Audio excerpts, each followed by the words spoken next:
I'm not positive, but I believe we are live. We should be.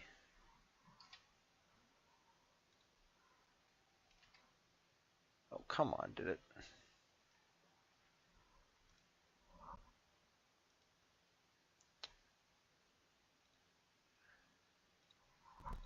Dude, what the heck?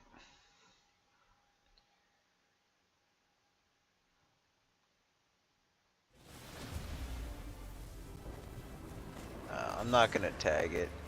I'm just going to leave the description blank. Oh, I don't even have, I'm so unprepared right here. I didn't even get the audio working right.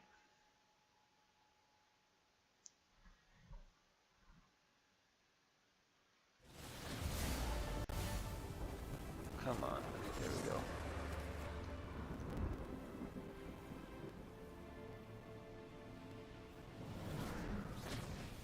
It's having some issues early. Oops, that's not what I want.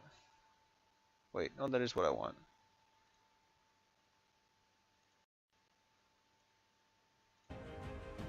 Alright, there we go. Now we're doing okay. So, I'm going to start by just opening up some kegs here, and we're just going to play some games. Actually, before we do the kegs, I do want to give some of my thoughts on the balance council, so I'm just going to run through it real quick. I'm going to try to do it within 5 minutes, which leaves us a little more than maybe I don't know, 7 or 8 seconds a card.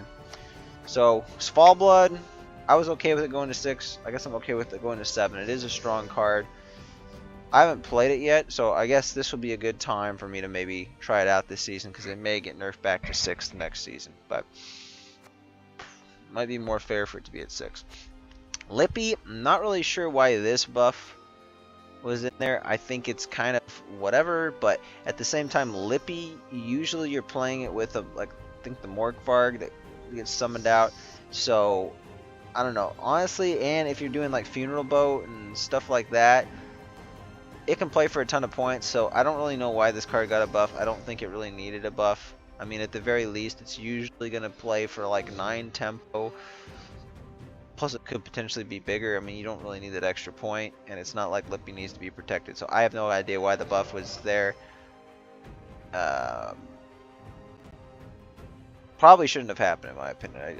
I'm very curious to hear what the explanation for this would be. Joachim, I'm actually kind of okay with this with the deck that I've been playing, because my I've been playing with the Bedlam guy, and sometimes he'll buff Joachim and it's just kind of annoying. So at least now, if there's like Darylin soldiers, like I have a Darylin soldier, it should it won't buff it. Now I'm kind of curious if I played.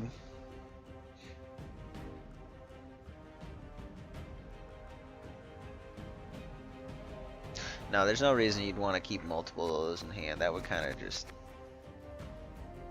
yeah. Anyway, Joachim's really strong. I could see people being pretty happy about this buff. To me, it doesn't really matter too much one way or the other. And if you're giving your opponents 2 points or 3 points, you know, but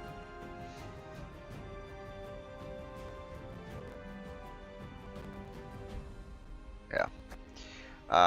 But yeah, I think it's probably fair because it's a strong card. Viper, however you say this one, I still actually don't understand how this card works. So I can't really say whether or not I think it's good or not.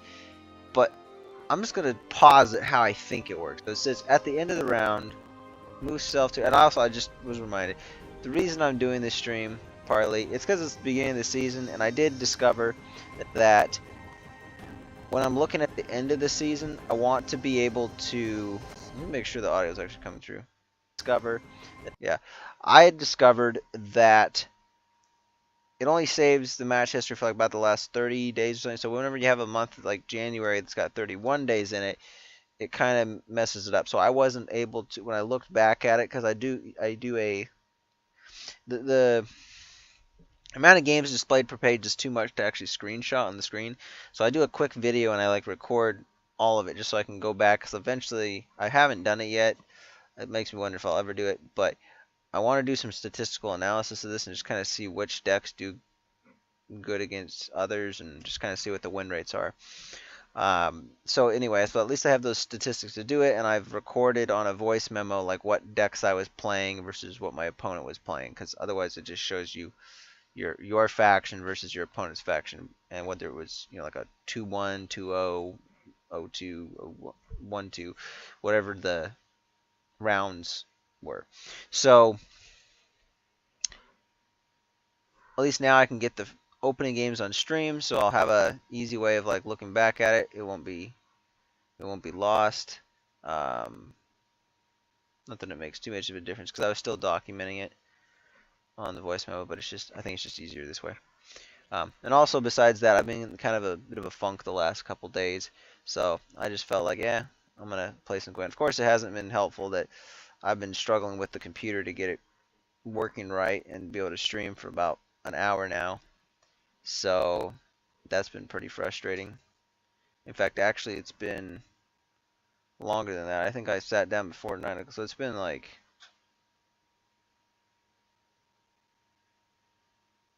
it's actually probably been closer to an hour and a half. Anyway, so back to these though. The way I think, I'm going to posit how I think Viper works. So it says at the end of the round, move self to your opponent's graveyard. So I play this card.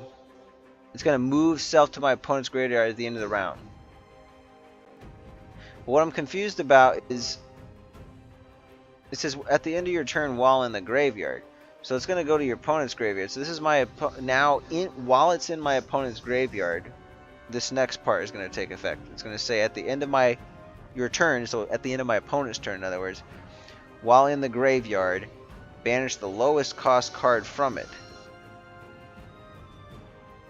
If Viper is the only card in the graveyard, give it Doomed and Spying, and then summon self to a random enemy row.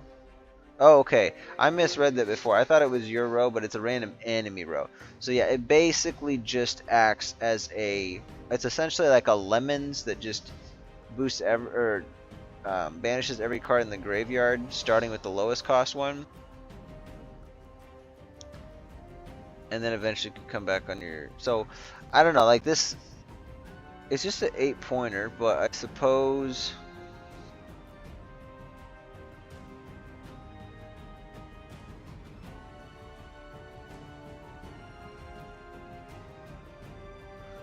I mean, it would be hell for a Lippy deck, but that's about it.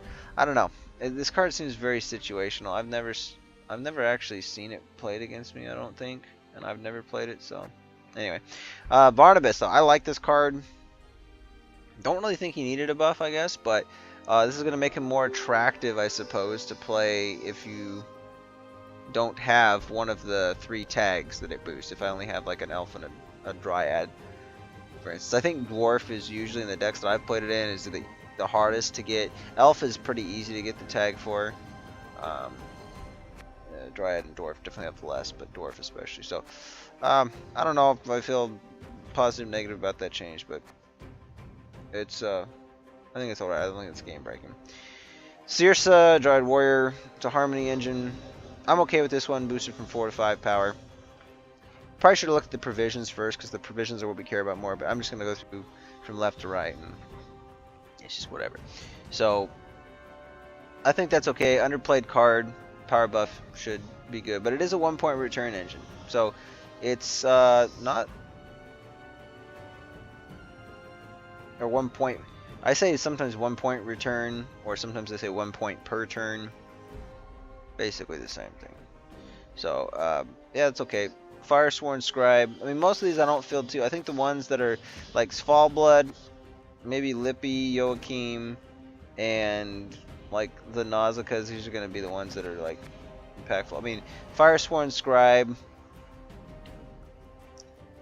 This is whatever. I think this card has actually gotten buffed multiple times.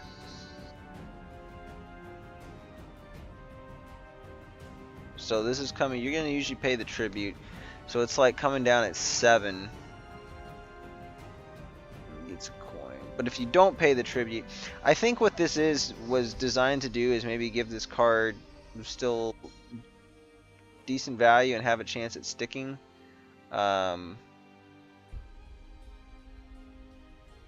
even if you don't pay the tribute, perhaps. But I'm thinking like compared to like a tax collector. Like a tax collector is just passive; it's 1 coin per turn. This one you can generate multiple coins in a turn. But it's only per time you spawn. Even if you spawn multiple units, it's still 1 coin. So you'd have to do each individual spawn is worth a coin. It's definitely strong now, but I to be fair, I'm okay with this because Firesworn I think needs a buff. Firesworn is very weak in general. It's mostly because it doesn't have a whole lot of flexibility. I think the Fallen Knight is probably like the most consistent card in that, but then if it gets removed, then it's like but that's where you get a lot of points in the Firesworn decks usually. Either that or just long round swarm and then what's it called? The Disarray boost, and then there's also the boost off of one of the locations. Nausea Brigade. I actually voted for this one, I think, last month to or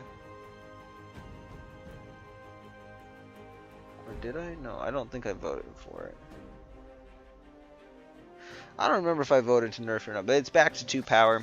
So after playing with Nausea Brigades in my All God Soldiers, I actually don't think Nausea Brigades were that broken too. So I think I'm actually okay with this, but maybe at like high level it's the case, but I think oftentimes that soldier deck needed it for tempo, because like sometimes you can brick these and it just doesn't feel good, you know. So having the extra power makes a difference. And mind you, I will say the main reason I feel like this is okay is because oftentimes these will come out well, they could come out in a situation where I guess it's more the FN that can do that, but like it can mess up your flanking. So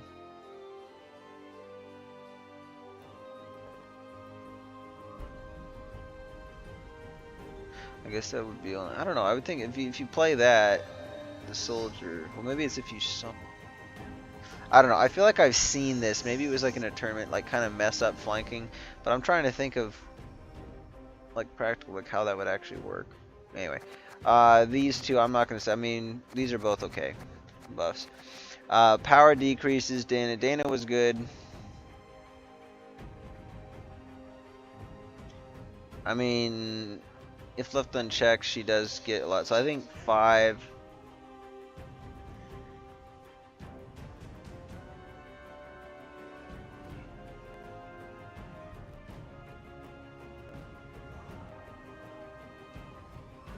I don't know though. I mean,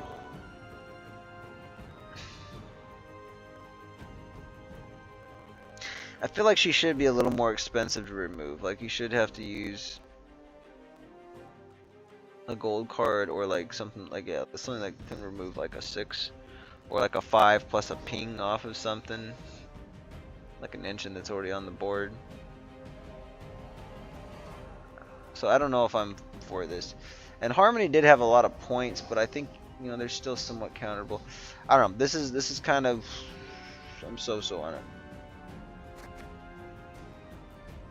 Tulane, I didn't even see this card played very much, and usually it gets answered before. In my experience, whenever I did play it, it would get answered before even the order. So I mean, it's still play. I mean, 8, and then being able to put like a gold card that I want to play again later could help. But a lot of times elves don't have that much consistency anyway, so I don't know if this card really need to get nerfed. But this is one, Angus Bree Cree though. I am strongly against this. Now, I think at 6, Angus Bree Cree is like way too high. But like this right here makes any play with like heist and just like general like tempo, it's not, which I'm okay with it not being like strong tempo, but there's no reason like that it needed to actually be nerfed to 4. I mean, you either replay it or you wouldn't fight. Like basically all it does is it just makes it so it's almost like now you don't even have to have a removal for it in heist, really. Like a strong removal. Like there's so many like weak like 4 provision gold or 4 provision bronze cards, or even like engines can easily take it. Like Northern Realms would have no problem taking this out, unless it's played, like if it's played first turn, they probably still have to use like a boiling oil or something. But like if it's played anytime after that, like it just gets eliminated right afterward. Which inevitably you can't actually replay this with Heist until the third turn anyway. Because either you play Heist and then you play this, but you played it this round so you can't replay it, or you play this first and then you play Heist, but Heist has it's an order, so you have to wait a turn. So you can't even do that till round 3 anyway, and then the opponent has the ability to establish engines. So I think at 5 at least you either have to have like a lot of serious damage engines, or you have to commit something a little bit more towards it. And I just don't even think, especially with Heist. Now granted, Heist, this is one of them I voted for last patch to get. I think the nerf to 14 was totally unjust. I have no idea why. Heist is, I think, just fine at 13. And it's just super. A Heist deck, it's super, doesn't have a ton of consistency. If you try to add consistency in it, it still doesn't seem to work enough, because there's like so many different components that you need for it to be like crazy powerful, and like to get the Elven Deadeye up to 7, like you'd have to get the well, you have the Breecree, but you have to be able to get it to stick. You have to be able to get the Purifies. You have to be able to actually get the plays out. Like it has so many times that can be answered. So it's, yeah. Plus Heist, like after playing that, like I don't even think it's usually that good in a second round. I mean, it can be for some cards, but I guess it probably is. But I don't know why I got nerfed before. So this one, I'm in favor of this. I'm not in favor of this. Anyway, Redea, Gezris I voted for. I think this one does have a lot of payoff, and this makes it, I think, somewhat reasonable to answer, because it's mostly going to be played in movement decks. So it's going to get boosted up most of the time to 6 anyway, which 7 was significantly, like with 6, there's a couple things that can remove a 6 a bit easier than a 7, and you might be able to do it like a 5 plus like a ping of something. But this is actually pretty good, and at least now it can get removed. You know, it's got the instant payout. It usually might play for like, I don't know, 14 points or something like that. Even now at 6, it was, you know, if you had like a full row on the back, which oftentimes you would, it would immediately get 9 boost plus. So I mean, even if you remove it, the card still plays for like probably like 8 or 9 points at least. So this is fine. Eskel, I will say Eskel definitely should not be dropped below 3, but I think given that he can't be played against humans, I feel like 4 was probably okay. There's certain circumstances where you'd want to have him over a Geralt, but most of the time I think even the Geralt is gonna be a little bit like easier to pull off, I guess. No, that's fine, I guess. Fallen Rayla.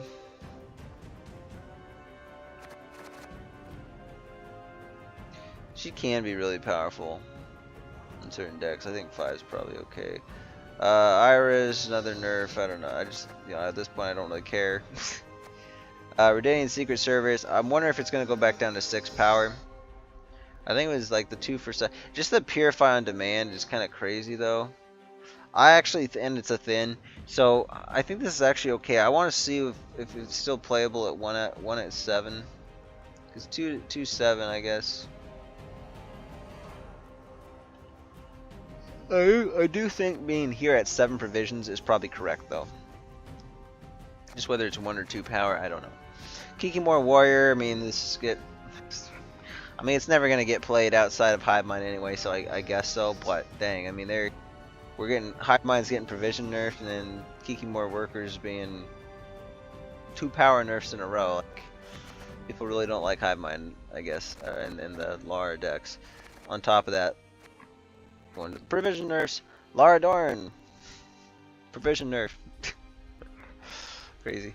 Now, granted, I think the Lara Dorn deck, the Tatooine deck, is quite powerful. It's one of my most powerful decks, and it doesn't have that many counters. Like, unless you try to counter Swarm, there's not really much you can do about it. Tainted Ale, I guess, okay, whatever. It's kind of just a placeholder. Overwhelming Hunger.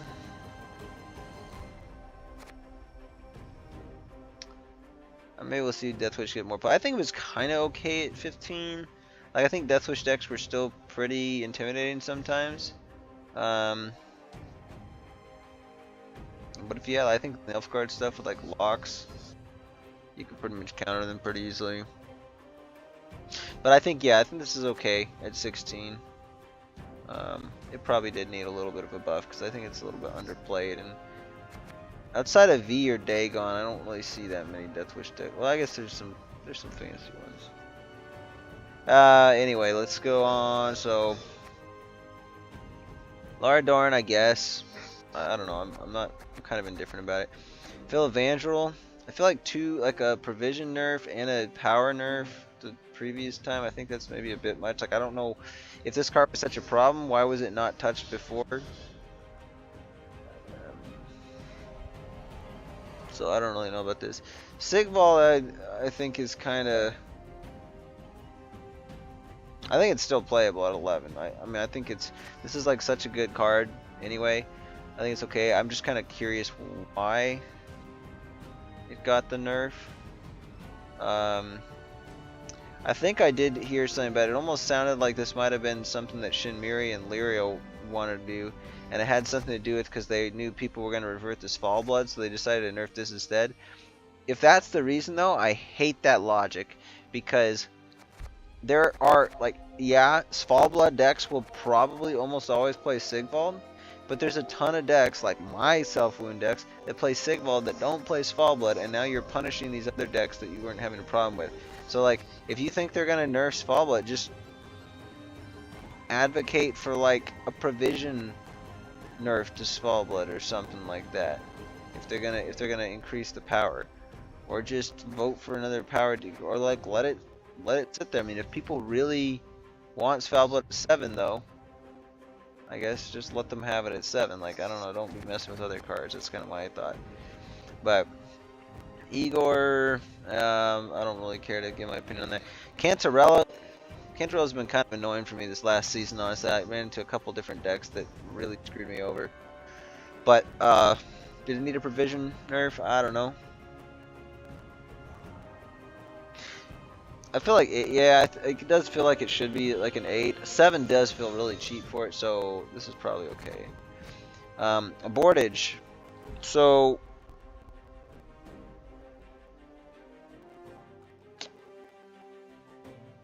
I know, okay, so I heard Moshcraft. I heard him talk about it. And he thinks that it's about dang time, and this was like the one thing that was like making warriors and pirates so OP, and it's like about darn time. So, not pirates necessarily, but it was a card that like carried pirates and warriors in a lot of, in his opinion.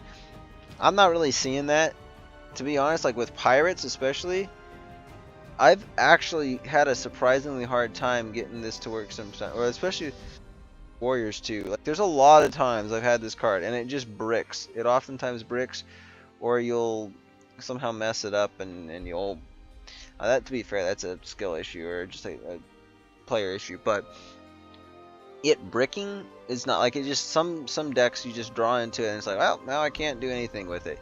So I think at 6, especially since it's a bronze being nerfed by 2, I mean, if you're not playing with like warlords, so if you're not playing a warriors deck, and this is only doing 2, and it just plays for a thin, you know, so it's like it's a thin with 2 points. I guess it's a damage thin with 2 points.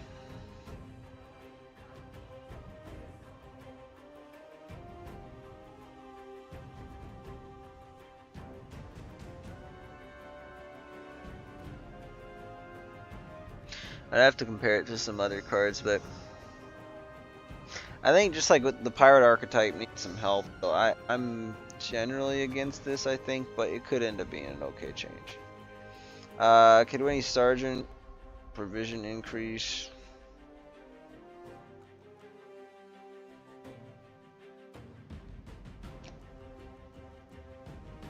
I don't know why.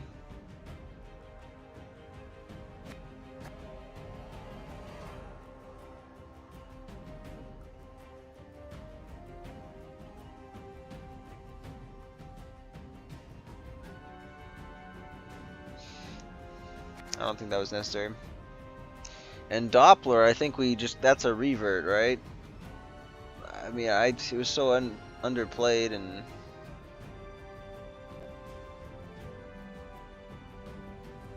I don't know, I think it should have been at 4, so I'm against that, I guess. Highest, I'm okay with this one. I think 13 is where it should be at. Wild Boar C, I voted for this one. This is a good change. Might actually be playable. It's a really good card for pirates to help get armor. Erlin provision decrease. Okay, that's probably okay. Coup, I was debating this last month. I don't know if it, but I didn't put this in my thing because I'm not sure it puts in a golden necker range, which might be interesting.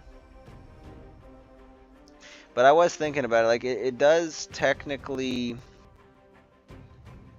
Like, it makes me playing a Joachim, like, really cheap, but of course that's not going to be played in Golden Necker.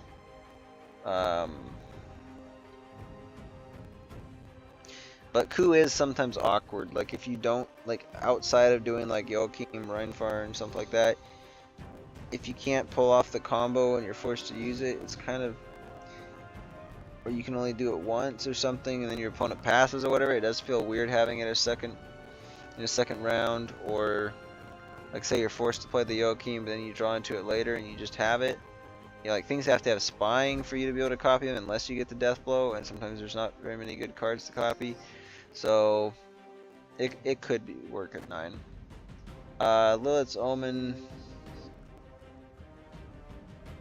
I feel like this is only used for, like, very specific decks, and I'm trying to think of...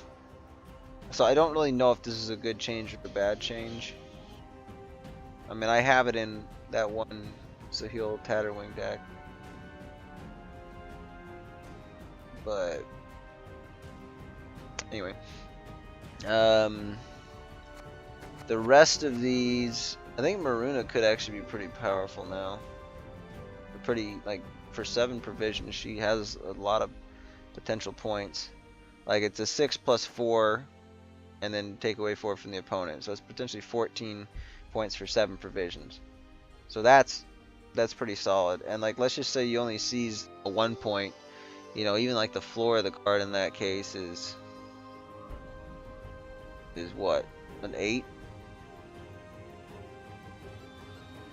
So that's not that good, but generally most of them are not going to be 1s. I mean, you're probably going to be doing anywhere between 2 and 4, so let's just say 2. I mean, that's like 10 points for 7, so that's reasonable. So I think Maruna's in a solid place now, probably. Adriano, I think this was correct. I do think he might have been a little bit expensive before, but this is good. Giant Slayer, provision decrease. I actually want Giant Slayer to stay here. I think this is good. And the Demon Smuggler I was going to vote for last month, and then I forgot when I actually put my vote in, so I put other stuff in. But yes, the Demon Smuggler, this is, I think, where I would like it to stay. Because I think one point when it was at 6 provisions, like a 4 for 6, it was still played, but then once it went down to 3, it was kind of bad. And then so now they've dropped it down twice. I almost think 3 for 5 might have been the play, but even 3 for 4, I mean, you got play him next to a ship, you get 6 points, and then you get the 2 damage. So it's like still 8 with damage, and it helps do Bloodthirst. So it is kind of conditional. I mean, you have to have a ship out there first.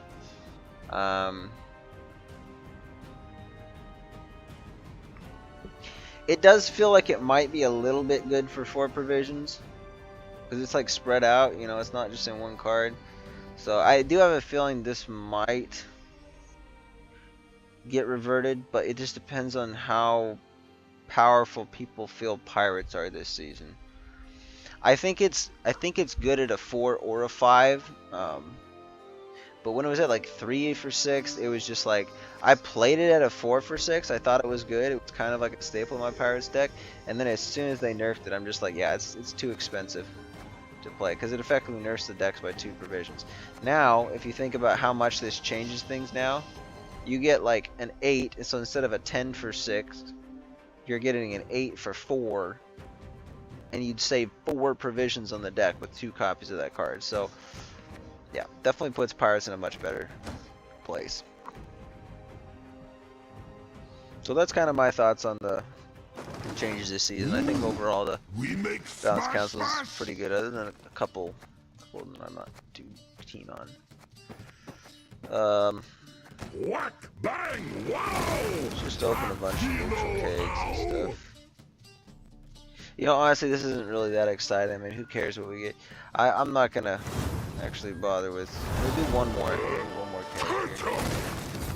Keg. Actually, that puts me down to 59 kegs, doesn't it? Okay, we'll open it until we get down to 50, so it's not gonna bother me. Whack, bang, wow! Also, I got it here. Let me see. I gotta take a break and do something real quick. Razzies. Be right back.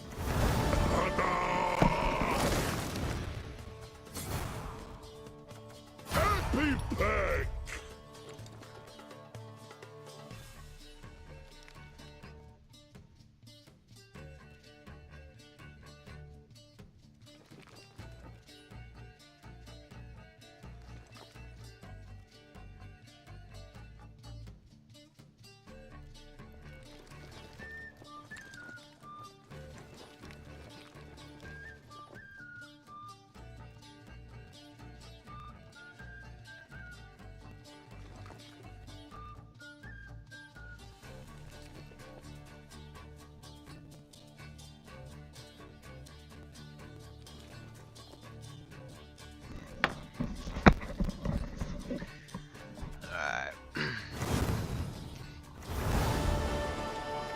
We're also not going to take too long.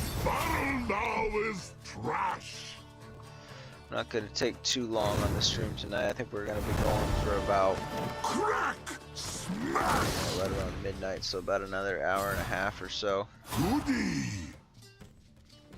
Just get in and play a handful of games and mash, bush, me, barrel, thrash.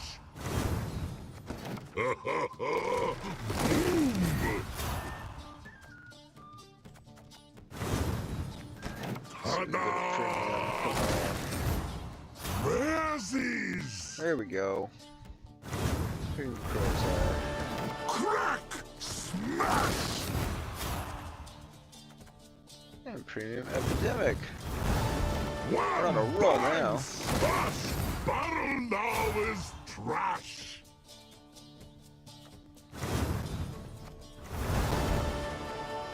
Alright. Human soup.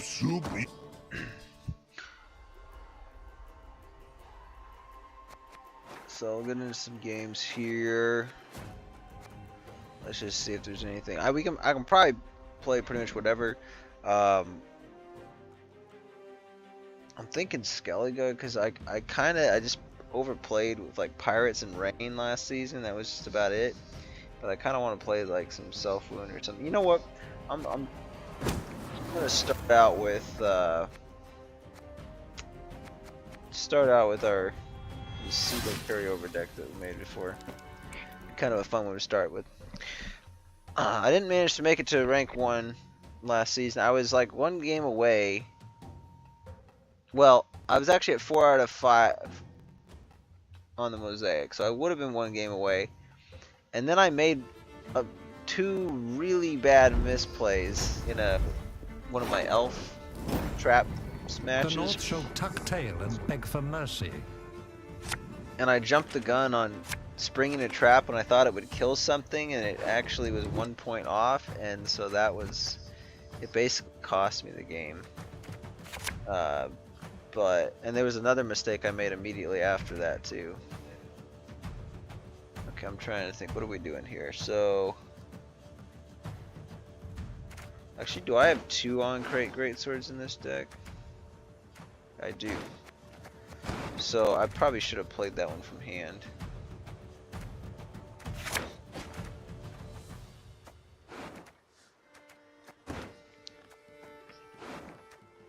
And I was using... That's right, I'm using that to do it. Poison a unit, huh? Oh, I think we probably just set Care Trolled up then, right?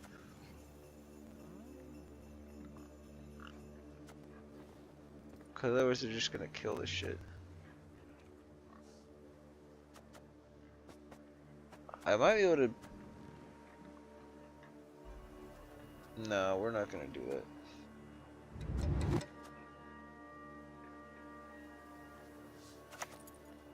Start with this.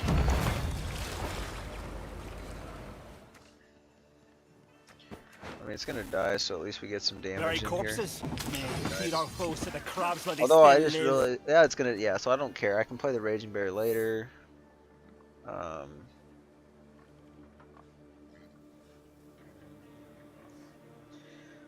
Trying to think if there's a situation in which they could actually take out the Sove.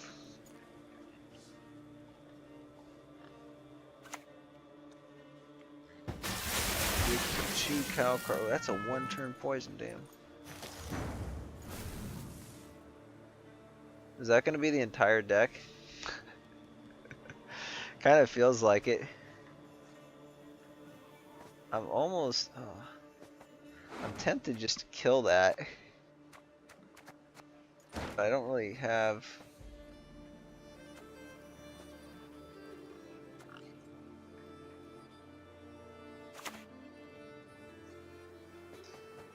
I think that's going to be the only way that they're actually going to be able to kill it, so... Let's just get rid of that. And then I think we'll maybe try to Sove and then just get out of the round. Although I could just use Megascopes, to be fair.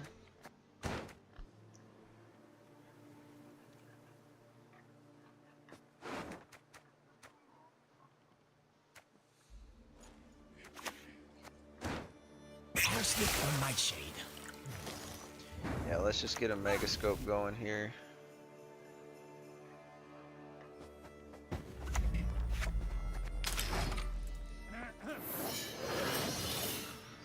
Keeps us ahead.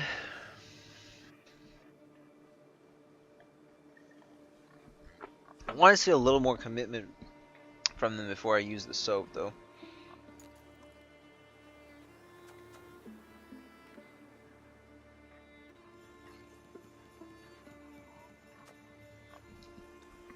If they play another card, we can at least play the Brockfire Warrior. Drinking can be hazardous to your health.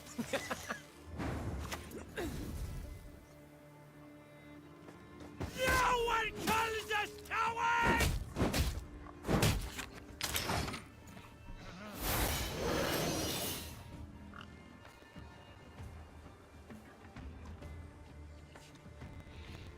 And if they, I think if they poison the bear, we probably just do another Megascope.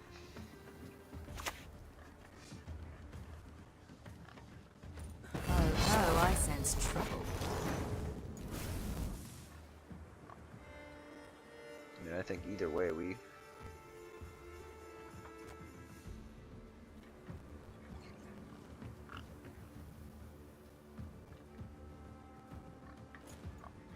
Do I ever try to not do Sove and just try to take out the Siri? Because I could do this and then just Thin for one. That kind of feels pretty good. Because the Megascope on the bear could still be really good.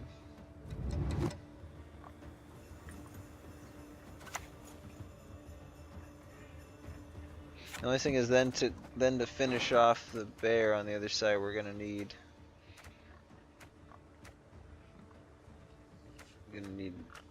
the Hjalmar.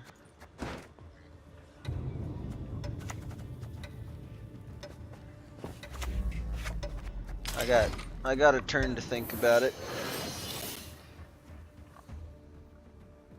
Let's put the megascope down. That way we're ahead.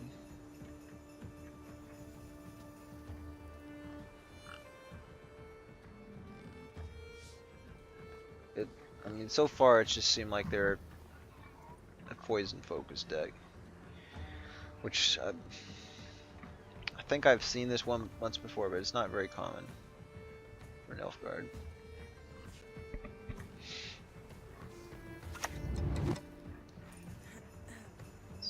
A person of trifling import, you say? Damn. Actually got a good one. Okay, so we're at 18 right now.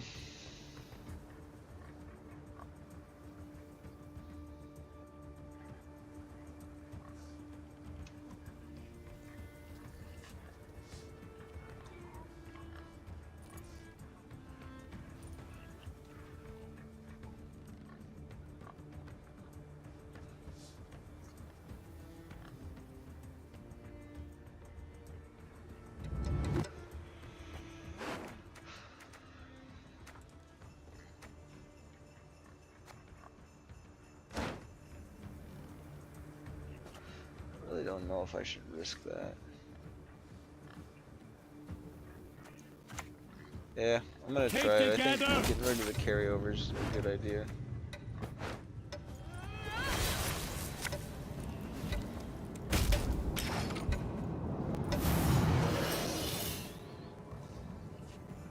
Impressive.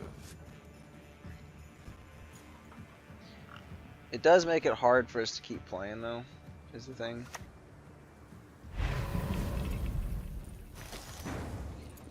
But as long as I stay ahead here, I'm kind of okay with it. And we may just bring...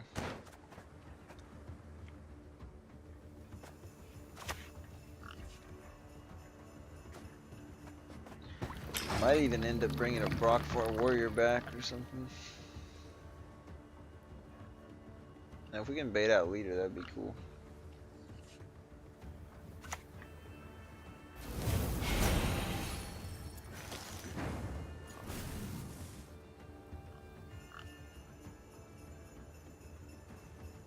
That's kind of annoying.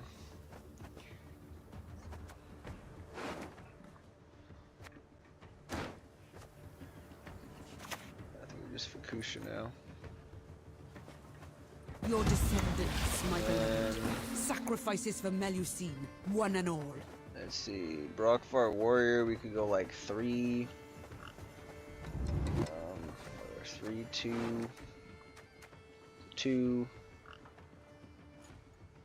5, 6, 7, 8.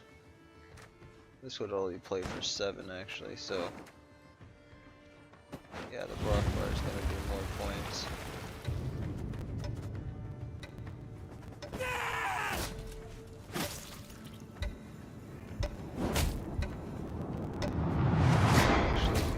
Go like that because the rain will probably kill that.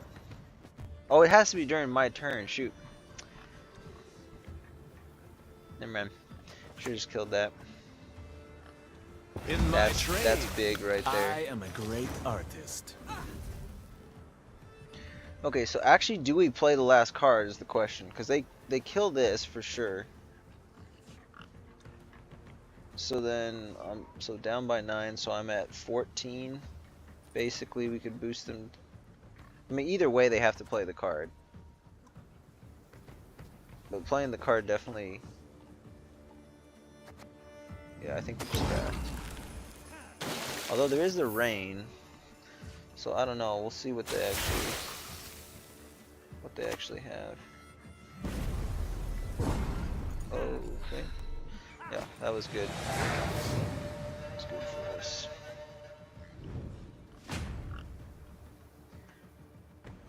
We can probably get out of the round here. Seagull, that's nice, nice. Bronze, what do I...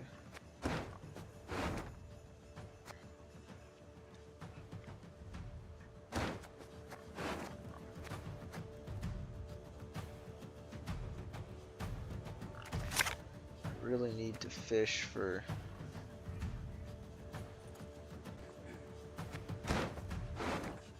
for that. That's probably my throw card though. I'm gonna have to put the tier back.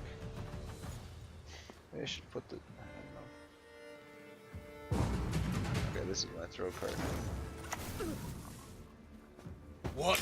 This? But a scratch.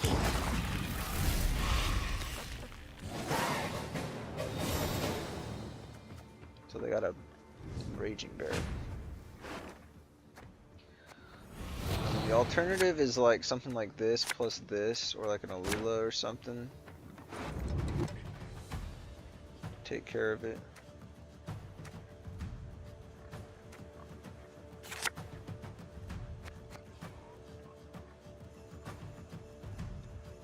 Do I have enough damage?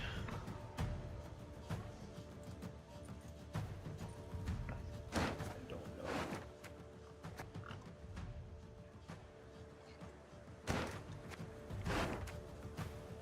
Yeah, I think we do.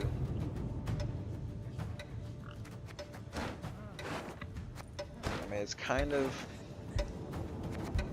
sketchy. Could end up losing this.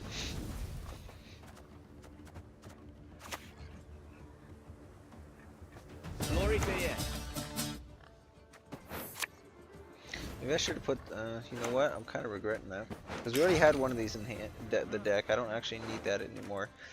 I should have put the Brockvar Warrior in deck. Or in the graveyard. Because it would just be an extra one that I could bring back here.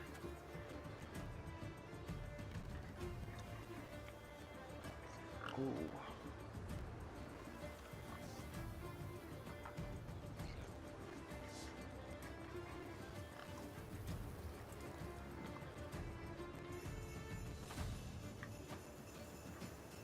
Actually didn't think of that. It's kind of awkward here.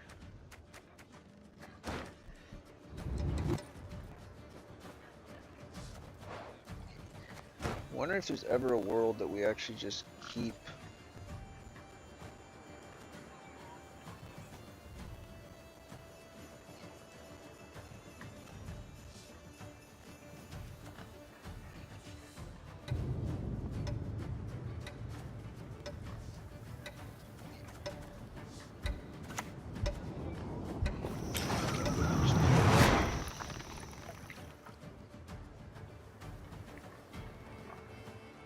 tier probably gets poisoned. I should have gotten rid of that.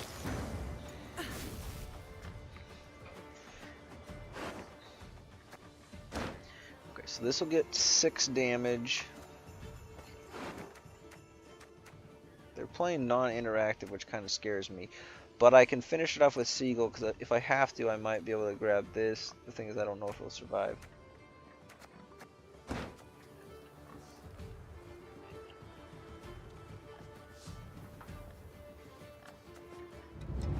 Actually, I can't. Crap. The stove still plays for 10. Well, actually, I might just end up having to play. Glory to heroes all!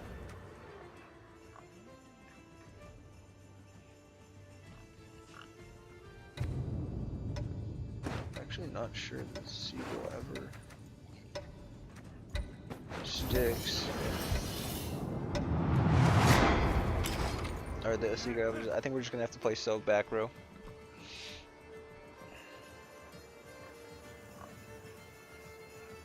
Kind of weird, but it is what it is. That could be interesting. So they don't have enough damage. Stars contend you shall be victorious today. They'll probably try to use leader though to see if they can get damage to finish it off. Yeah, okay, so they're gonna get the Giga Scorpion decoction. Unfortunate. So that's what I'm wondering. Is there ever a situation we could still make this Stove work? I don't think so.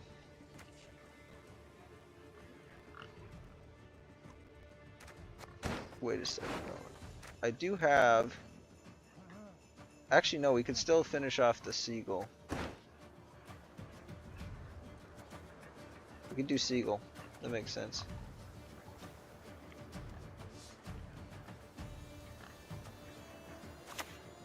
Let's just go ahead and do that now.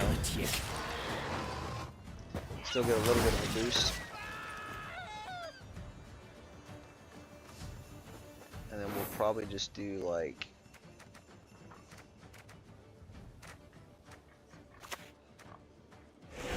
Probably end up doing Freya's into... Oh, they locked it. Okay, interesting. So then we probably Freya into this then, right? Actually, we can't damage out, so... This damages it by 6, and we can just split damage, so... Bow before modern Freya. Yeah, we'll just Freya into that. Play back row.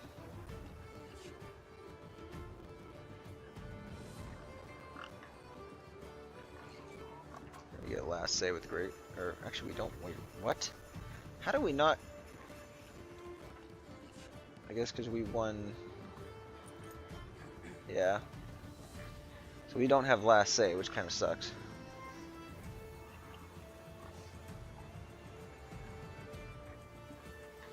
But I mean, it's always Giga Scorpion and then Great Sword. So I think this is a win. I mean, they get 3 armor. I'm not really sure what that's gonna do. Hopefully they don't click it. I guess if not, we can just sink it all into one card. What are they waiting on? Oh, that was the Fakut. Oh, I thought it was Sacrifices must be made on both sides.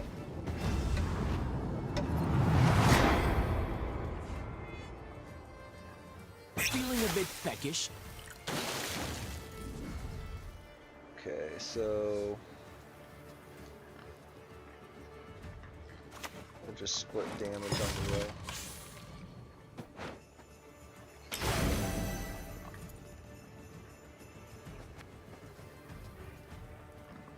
Oh, we do have last say. What was I talking about?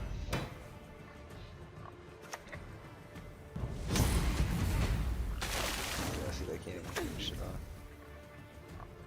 Unplate! Okay.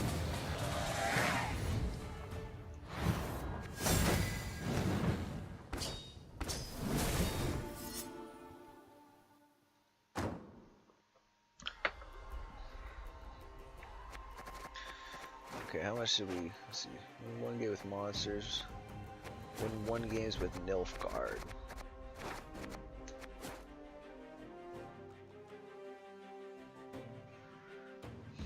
Well, it looks like we could play a soldier's deck. Honestly, this is where it might actually do okay. In fact, let's take a look at the All God one, because it got...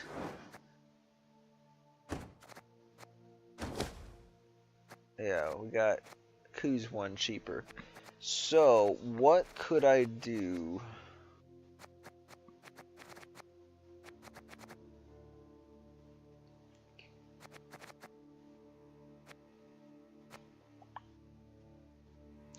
I'm not really sure the operator play is worth it, but at the same time, if I don't do that, then there's no guarantee we get good pulls off the illusionist. So it's kind of annoying. Commander's Horn, maybe. Oh yeah, and we got the Nazca buff, so this deck's been buffed by 1 provision and 2 power. Nice.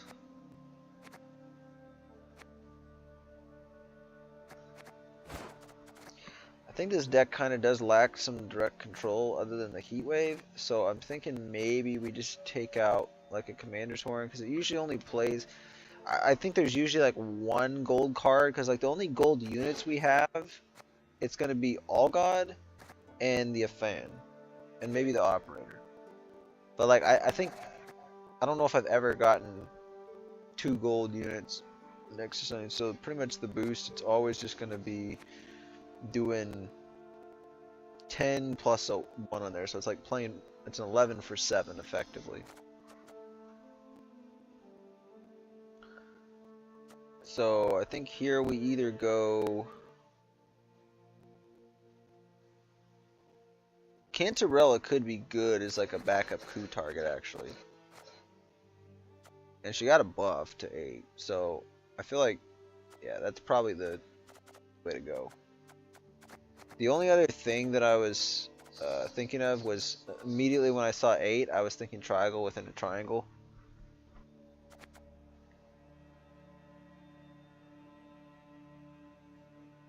Or since we were in a swarm dominant meta, Marigold's Hailstorm could actually be not too bad.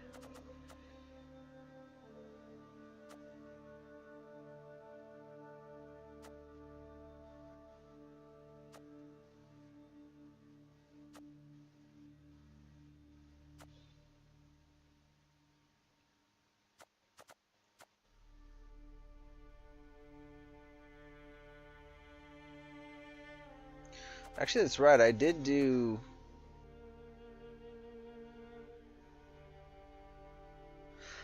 play Cantarella in this before, and then it wasn't working. Or like trying to do double Joachim. But now that Cantarella is like cheaper, the thing is I would put this in there, the Gurthur Evade. Move a card from your opponent's graveyard to the top of their deck. So I'd have to put Kanta in there, and then I'd probably have to take out the, well, realistically I'd probably take out the operator, and then I'd probably drop like maybe an Imperial Marine down to like a 4P card. Although these can be really good engines too, but I'm just going to try it with this, with the Cantarella. We'll just have kind of like a one-off deal, because I think it's, if we play it in the first round, it's pretty much always going to do more than just like 10 points, although we're kind of swarmy too, so sometimes the boost could come in handy. But I never felt like I played a game where I was like, oh yeah, this Commander's Horn won me the game. So plays pretty well in Skeletal Witchers though. Alright, we're going for it. Please no bricks. This deck is quite bricky. Now, that being said, I do think my original Battle Stations Soldiers deck is better than There'll this. be nothing to pick up But when this I'm one done can with be you. more fun just because of all like the deck boosting you do with like All God, and then you bring out the fan and do a bunch of boost, and you thin with the Darylin Soldiers. Like, it's kind of got a cool flow to it. It's just whether or not you can get that flow to work or not is part of the issue. Are we on blue coin? We are on blue coin. Okay, so in that case, I think I will put that one back and then we get the Fawn in hand, which is, it's not too bad, I guess. But we didn't get the Joachim, so that's not the best.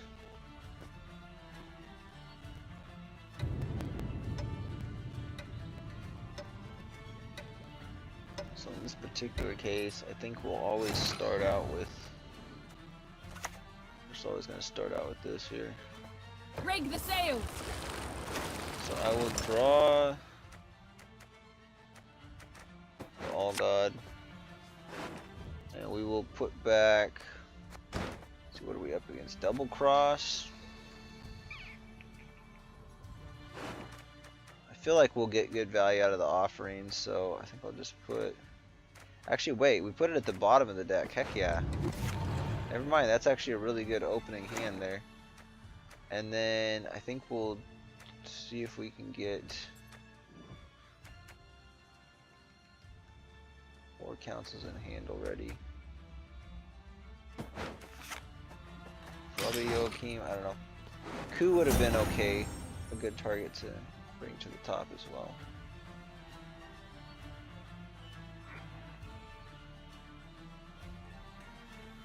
Because then maybe I could pull it off of War Cancel onto the Cantarella. Yeah, that probably was the move. Two bad signs. Because then I could use it for It's better to be Cantarella on the potentially winning in one. this round. And then that's right, this still goes, so it still boosts this in my deck, I think.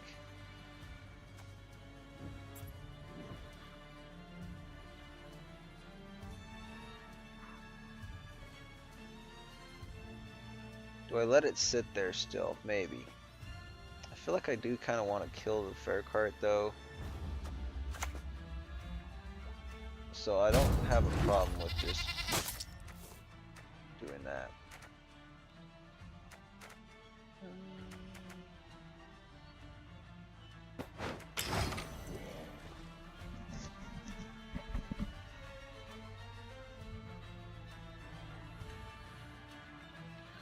I don't know if I'll offer that next time.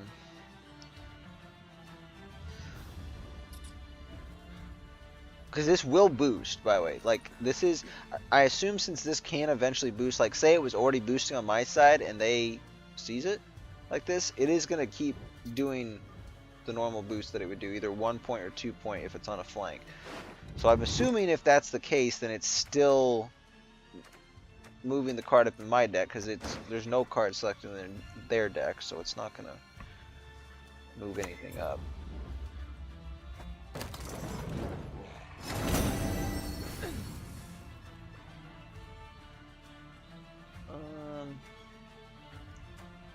Kind of wondering if that turns the armor off.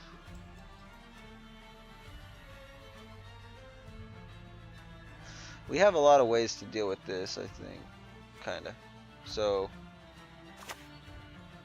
I think I'll just offer that as well.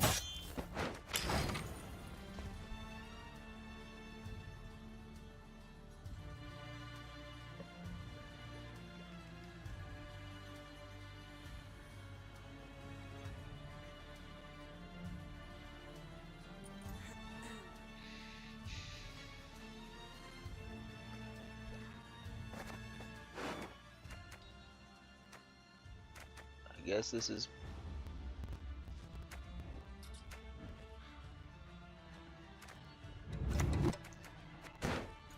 maybe. Oh, you know what? I bet you this is a shoot deck. Got business for me? It's kind of annoying.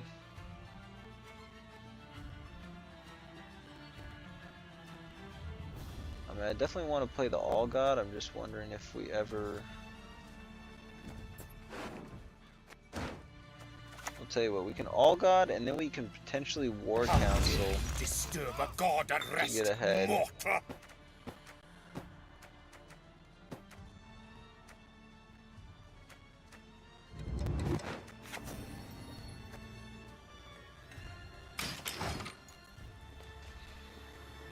I need a soldier on the board though,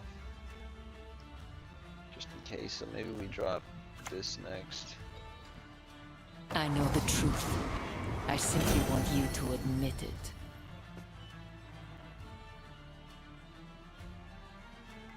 That sucks to have spying on that.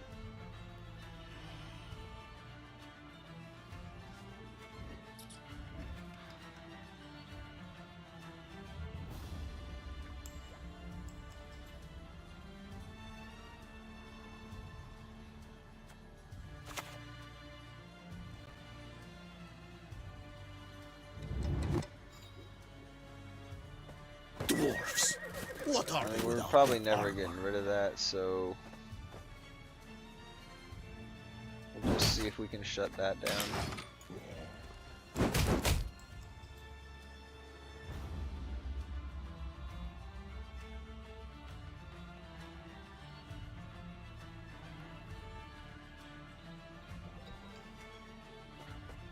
I guess if we can kill it, let's see. To the right itself, so there's power to 1. We play a tactic. If we can kill that, we actually might Too late are commit full. more I to never the round. miss, even at full gallop. Play the illusionist. What was that? 3 enemy units in there. Okay.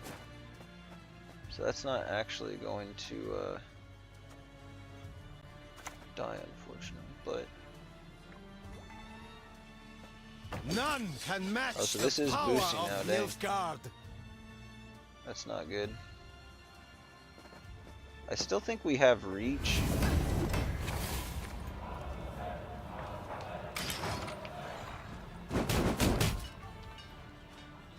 So I'm willing to... Right now it's a tie if they pass. Because this will go up by 2 and then this will damage by 2. Okay, so they're gonna all god. Not great. They get some good carryover.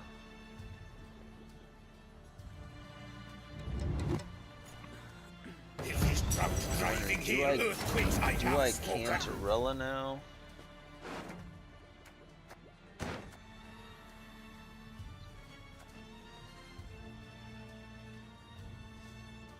So they're probably going to try to get the carryover in the deck. I think we do the Cantarella just to mess that up. No one can hide from me. Ooh, nice. So this does kill it, right? What's better? So it's going to keep going up by 1. The assimilate could be more though.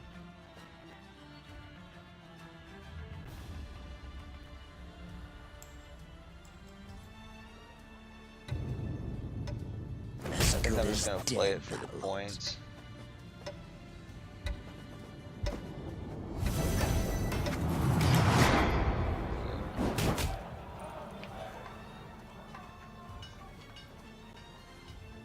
So again, it's a tie if they pass.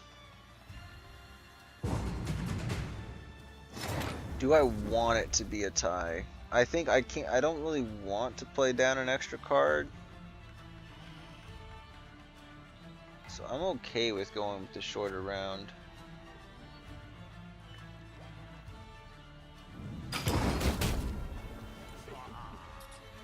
I think I can beat them in this situation. Although, with them having shoot, it's idiot. I just know I have an easier way of getting my carryover out than they do. Oh my gosh, dude, that's amazing. That is amazing. This is like the perfect hand. The only thing that could be better is like, you know what? I mean, I think we just go with these. They do have like some damage options though, so it's kind of iffy. But we'll get. I just don't want to break anything. Like a lock would be kind of nice,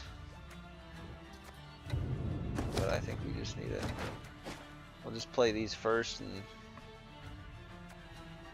I guess I could have just mulliganed this and tried to pull it off of the Joachim or something else, because we'll get most of them.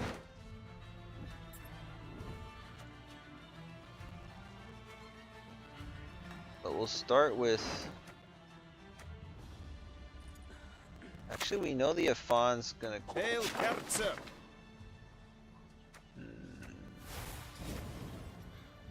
What's most beneficial to me? Probably the garrison.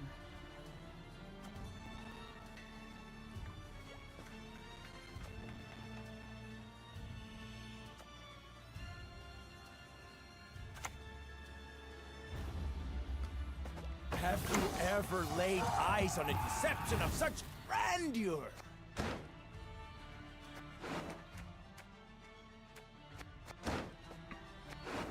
So it's gonna be set to 1.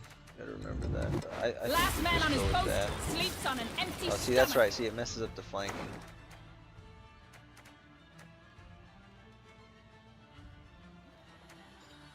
I think garrison probably.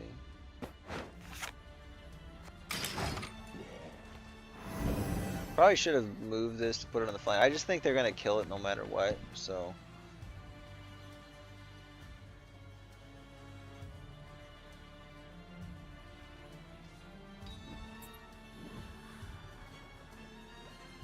So we'll play this out next.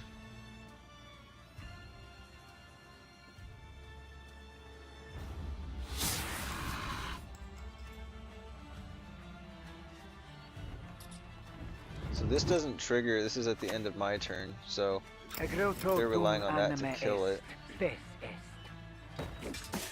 Should be. What's the likelihood they're actually going to kill that before we do the Darylin soldiers? I don't, I mean, unless they try to attack it with something else, I think we're safe. I'm just going to play these now. Scheiß in zwei! And then I'll just do that. Protect them a little more.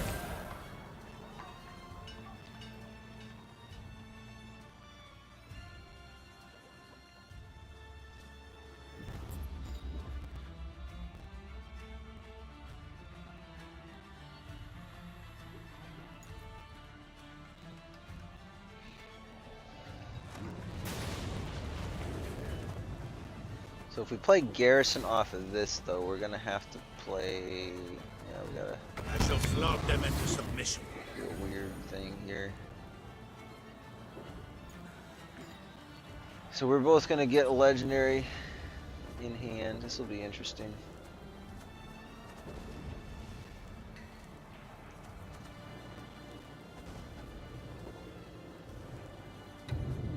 So I wonder if I do Edna and Rosa, I must armor attend to on their him. needs, their well-being.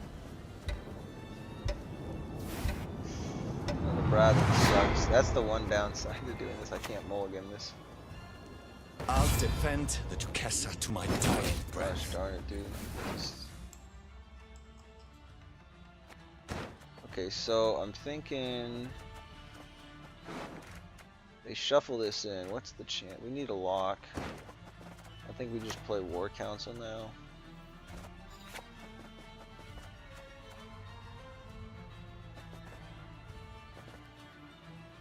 Yeah, because that could be really bad. Dude, if they can coup him again, this is so bad. Because they can play Joachim again? Like, what the hell?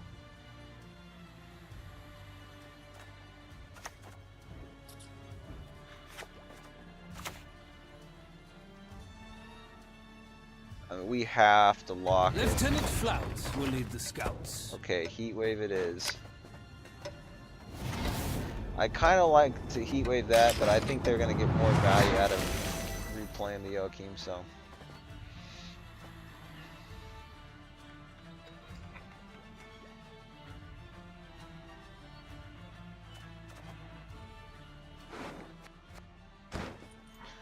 So we're not gonna get Garrison anymore, but it has already been moved up a little bit.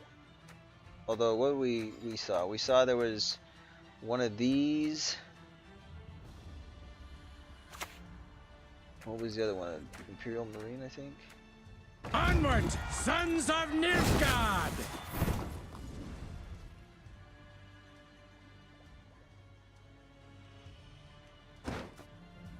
Okay. I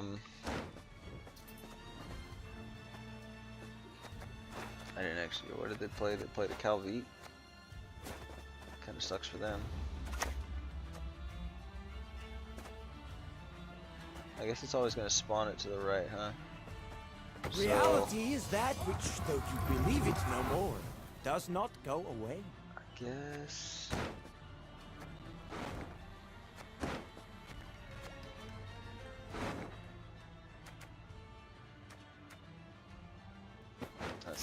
Let's go with that. Oh shoot! It spawns. Crap. Forgot about that.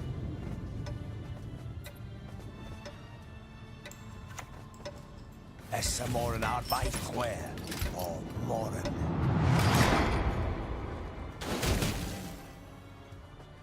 Oh, we did play a soldier, so it does. Yeah, it still pinged that. That's good.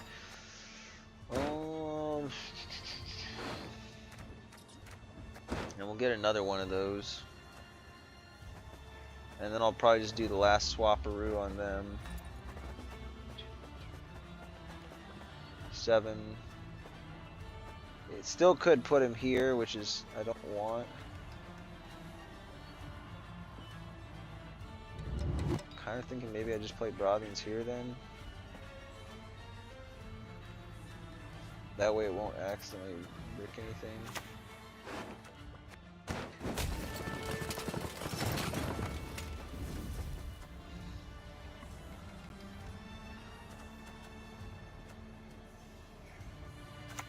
Nah, we just play the Barbarian soul.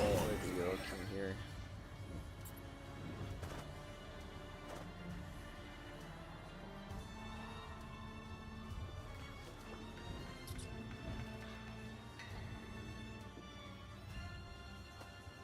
Dwarfs. What are they without their armor?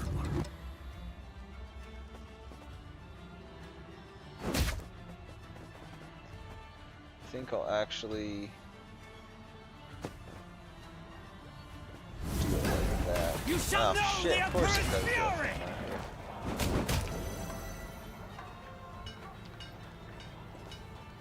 Wait. Oh, did they make an wait? Did they make another a fan for me? That's amazing, dude. I mean, it sucks that we don't have Garrison, because then I can't give anything to these guys, but Enough! Let us finish this. I want every ship ready for inspection.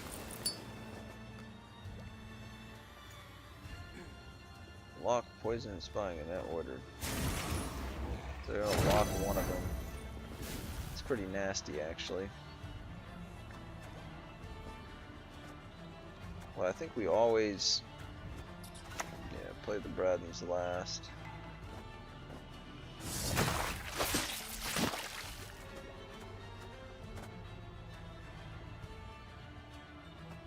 I shall flog them into submission.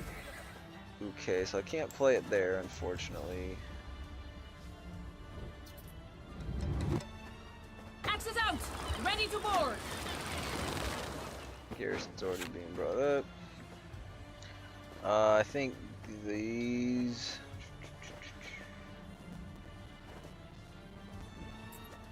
Yeah, because that's probably going to die. Oh, it just does all. I forgot it's not a particular type. I was confusing it with the Garrison ability, because the Garrison gives armor to all this stuff, but... yeah.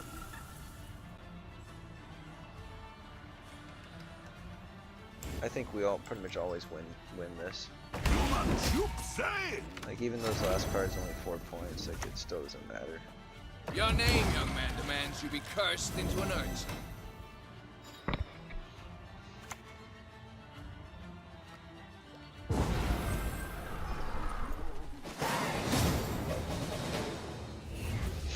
That would have been sick, though, being able to get 2 Afons off.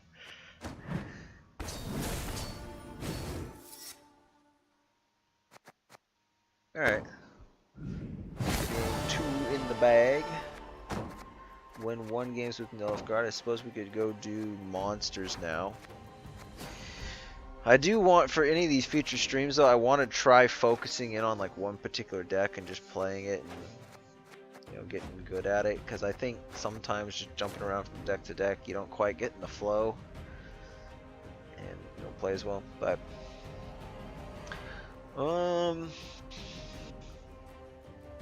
so for our lone viewer at the moment, was there a particular faction you would like to see?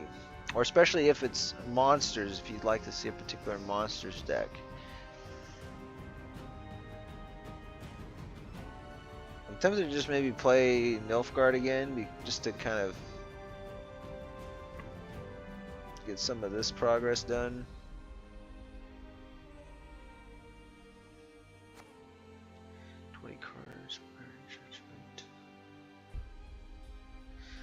This one, like the Ouroboros, would get us, like Crumb, if I played Obroids, would get us that one.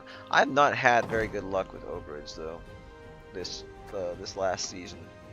I don't know what it was. I used to be really good at them, but maybe it's just the current meta. Like I found I just wasn't able to find the right round length. Like I would not have enough points for the long rounds, and oftentimes even if I shortened the rounds, I would just end up playing against games that had like heavy control stuff, and so my tall cards just wouldn't stick. So it was really challenging, and I never got like prime value off my Thrive stuff with Sir Scratchlot because I was doing kind of an Ogre Destroy Thrive hybrid. It's still mostly because it's a 20-point Crumb, so it's still mostly Ogroids, and there's like some point slammy stuff, but I got like Fukas in there, I got Neckers in there, and I got Sir Scratchlot. I think we just play the we'll just play this deck again. Seemed to work out pretty well for us. See if we can repeat that.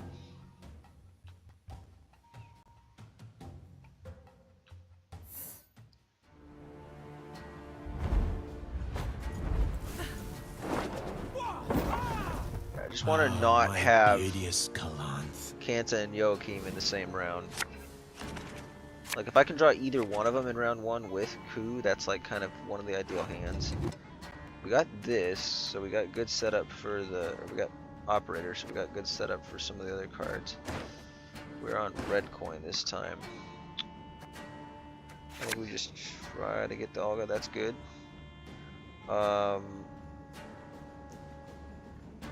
Do we actually end up killing a target? Probably not. We'll save Heatwave for later. I think we'll put one of those back. There we go. Got our ideal target in hand.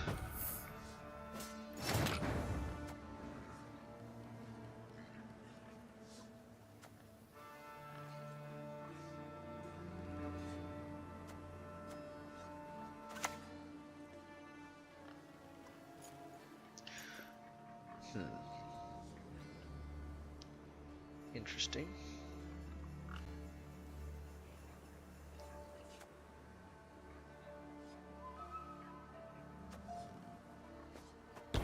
Blind, greedy fool. None can match the power of Nilfgaard. That's fine. I mean, it's looking like some sort of weird crow deck, but I've never seen them use Blaze of Glory.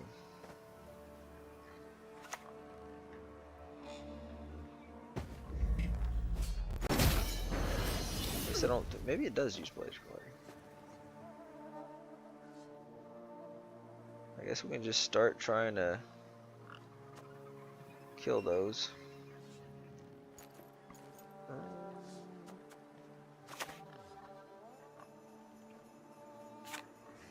We could get this going actually.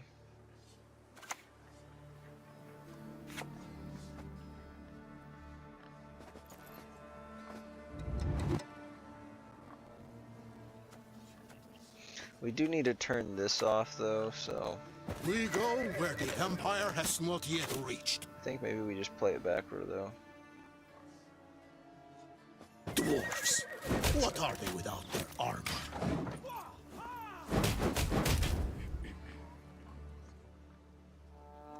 Suppose what I could have done was played it front row and then put Imperial Marine back row and then swapped them. That's what I should have done.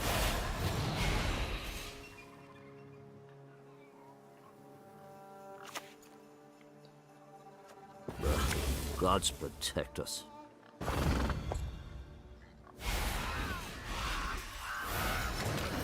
Now I'm trying to remember if they can like copy these crows into something else. I mean, it's not gonna matter, I can't attack them, so.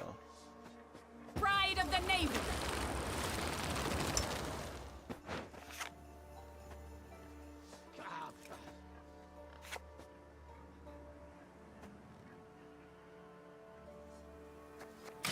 We'll just leave it.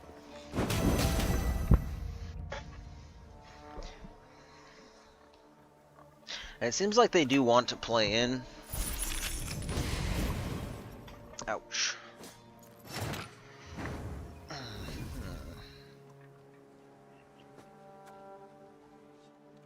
Do we Kanta now?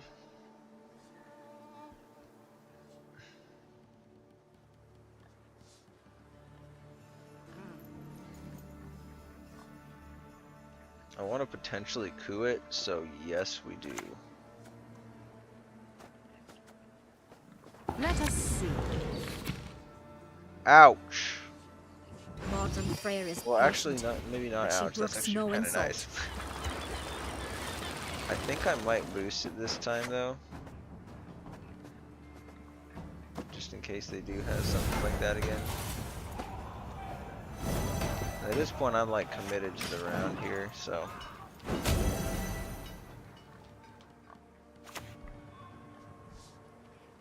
This only getting one kind of sucks. Though. craving for mum's stew.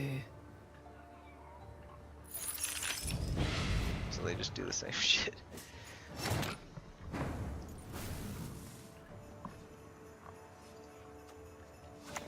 I might as well do it.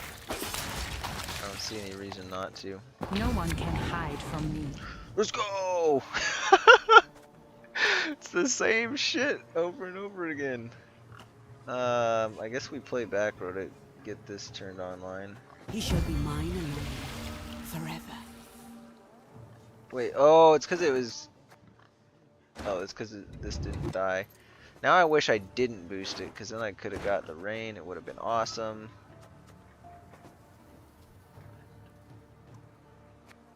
I think I'm just committed to like going to card down if I need to here.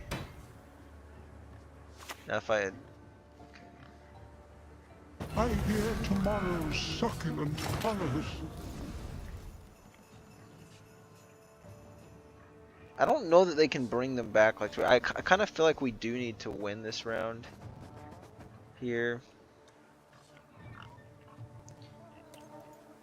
Now it seemed like their way of bringing this, yeah, this way of bringing it back was the Fukusha. So we got the Fukusha, so I don't need to heat wave the axle anymore.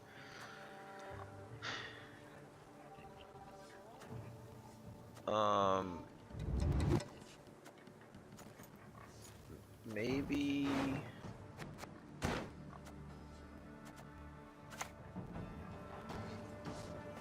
We conquered Gesso. These Nordling scum are no better.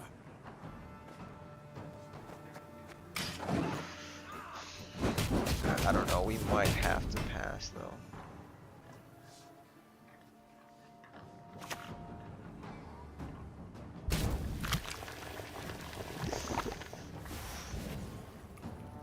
Yikes. It's kind of scary. I can use a pint.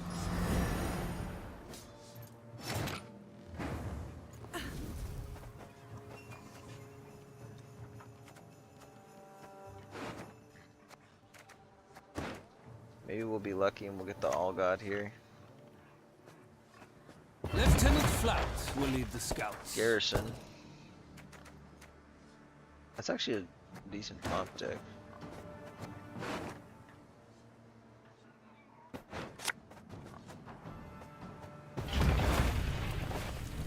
And then I think we just still try to go for the All God here. Last man on his post sleeps on an empty stomach. I think that's enough, right?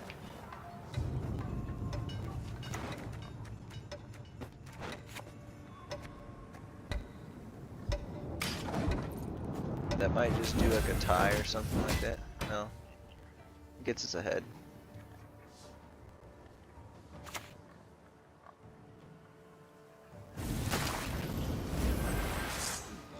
Almost not gonna get us ahead now.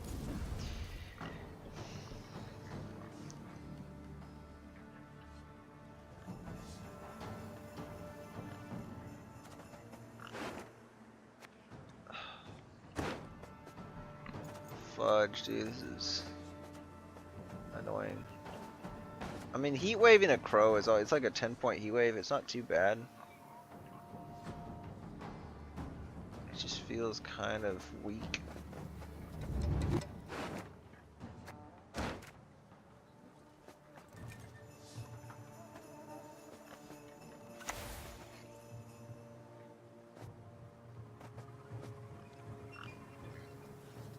My blade.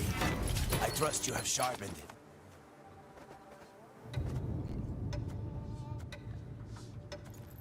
Oh Maybe we'll just Very gloire! let's do the lock there. And then we'll swap it the next round if we need to. And we'll just heat wave it crow. Okay, we're not even gonna need to do that. Feels pretty good.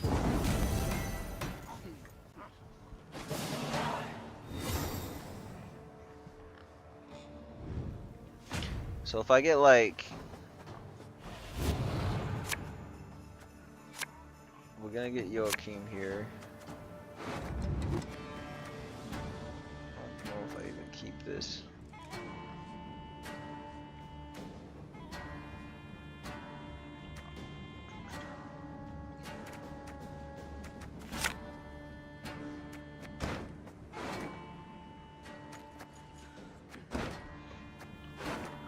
Where's the all god at?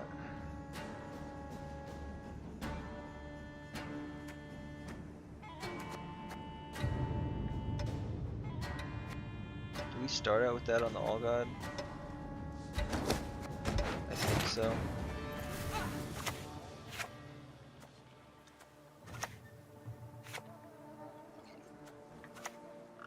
Bilge rats, not on this ship.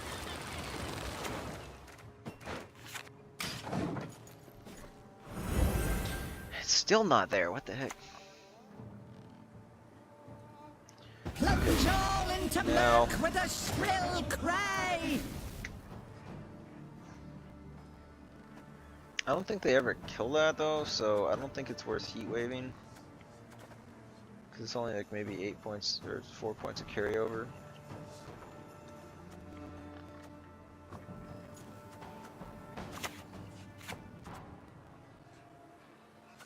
I'm wondering if I put this, cause they're just gonna damage it by that.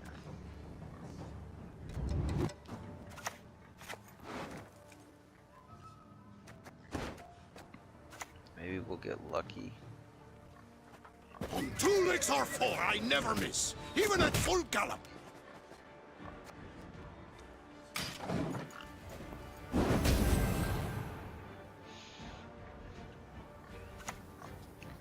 think this feels winnable. Okay. Our all gods up there now. That's good though.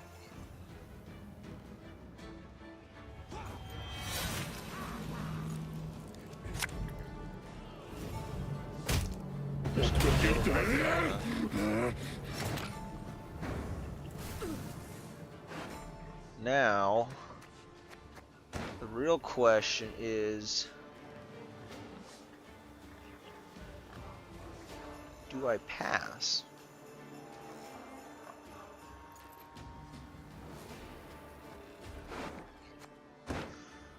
I don't know if they benefit more. I think they might benefit more from the long round.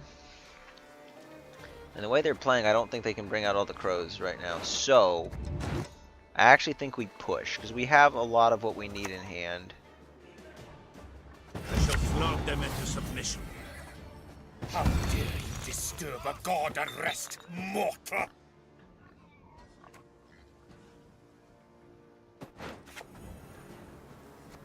Yeah.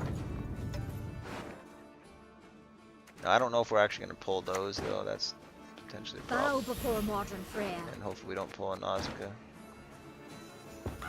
Okay, so they are able to pull all of them out.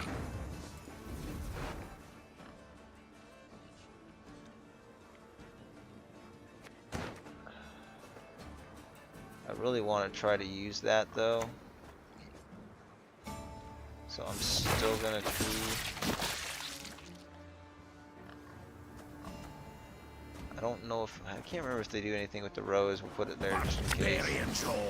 Oh my gosh, dude. Why? Why? No! This is garbage. Garbage, I tell you. Evelian!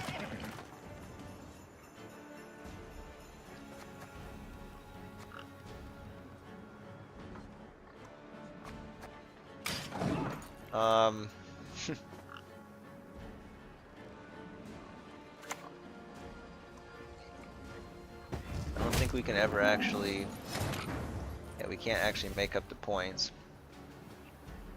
Because the heat wave, I would have to play this. The heat wave would play for 6, so then we'd have to get basically 15 more, which we only have like 2. Yeah, we hardly have any points here. That was a bad roll. So they did have a way of getting out the crows, which as soon as I saw that, I should have just passed. But I had already committed the Joachim, which kind of sucked. And I think they might be able to do it again, unfortunately. So probably even though we were giving up garrison. Honestly, if this was anything but the Afan, like if this was one of their land soldiers, we were chilling, dude.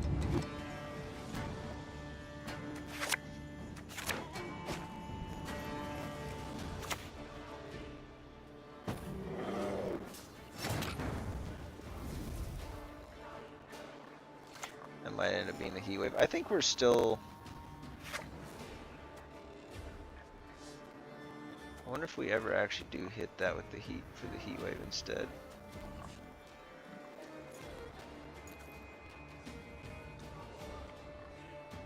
I think so. I don't think anything's actually big. I think we'll just play non-interactive. I don't know that they have anything big. There we go. There we go. GG. I'm guessing they just didn't have enough points there.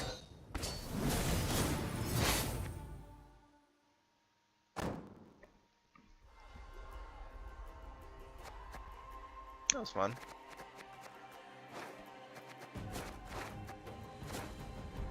Actually, you know what? For monsters, I think we let's see here. I kind of want to try that Tatterwing one again. You know, it's kind of memey. Oh wait. Okay, yeah. So that's right. It got. It actually still stays playable because the Laura Doran got nerfed, but Lilith's Omen got a buff. So we're actually neutral on this deck. And I think I might actually have a better chance of winning with this than Ogre, surprisingly. I mean, if last season was anything to go by, I was just not doing too well with them.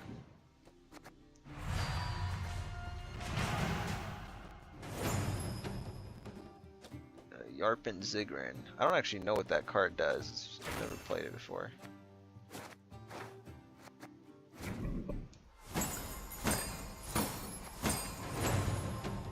So we do need more cards with resilience. Legendary Aristocrats.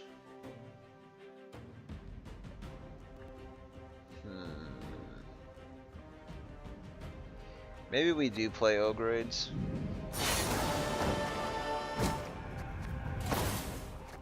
Yeah, let's just see if we can actually climb with it.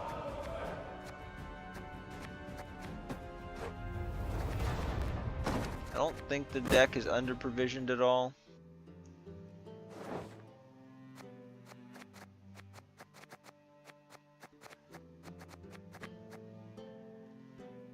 Although maybe we should, I actually think I want to play Wild Hunt instead, because I don't think we get. Actually, there is Iron Judgment here. Hold up, I should have just stayed in the deck builder. I don't know why. I'm used to doing this on mobile, as of recently. Legendary cards. I don't think it's gonna matter. I think the legendary cards from Ouroboros, though, I think Ogreids has more of them than. In fact, I don't think Frost has any from Ouroboros, but I can check. This is on this side. Oops, not. Faction is what I wanted. So I might have Lord Riptide in that. I know I have it in. So legendary card. So Crumb, Girdle, Riptide. Those are all in it. This one, well, it's legendary, not legendaries. These two we got in the Tatterwing deck. So I think Ogroids it is.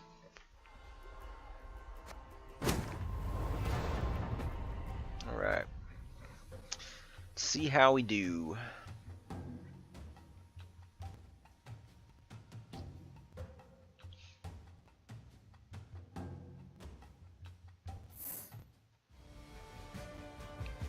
Ooh, and then after this, I think we'll play The North shall tuck tail and Dwarves, beg for mercy.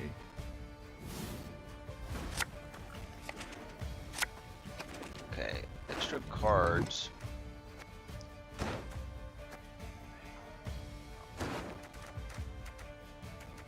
I forget what that means exactly.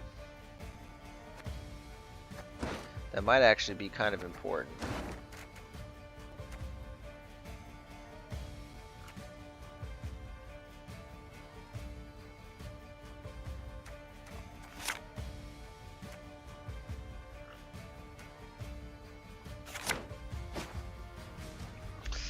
Not not a great hand. We got a lot of really kind of cruddy bronzes here. I'm wondering if this is ever a situation in which we play 3 and then pass. This is Renfrey. What would cause them to have more cards in deck though?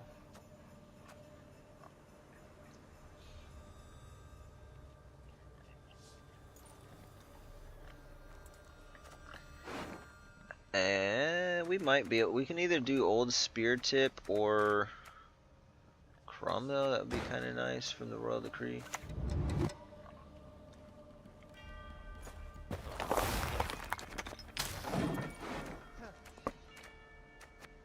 Actually should have, I don't know if it's gonna matter. We're gonna play one of those front row, but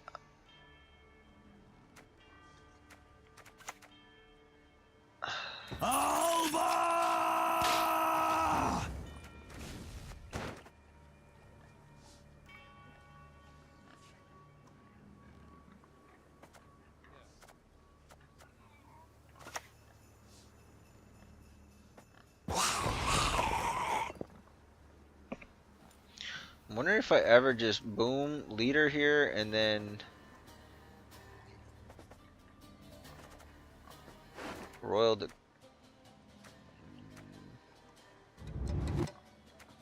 maybe Royal Decree a Jotun.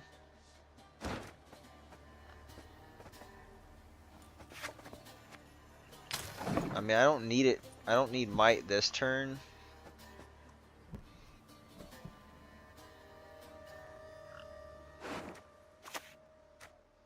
No, I think we could always Royal Decree the old spear tip asleep. The commissar will hear.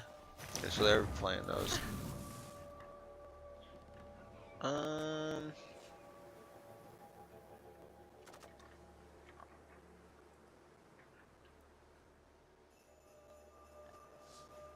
How interested are they in just passing? I mean, I need 20 points, which I could just Royal Decree the Crumb. I don't know what's the what do they actually have? I don't really like this, but I can always boost it back up if it gets damaged. So, I mean, if they got like a heat wave or something, like it's always gonna come out. So, I think I'm okay with that. And if they didn't draw it, then no way. Turning those strengths They against can just swap it with any unit's power. Great, that's a fantastic card.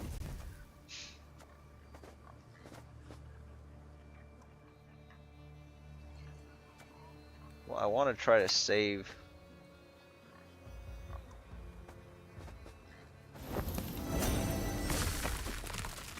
This. I want to save some carryover, so it's worth at least playing that because it transfers to the next round. But I don't know with that. Oh my gosh, dude! And then they Vilg it. Okay. You mistake stars reflected in a pond for the night sky. We had no chance of.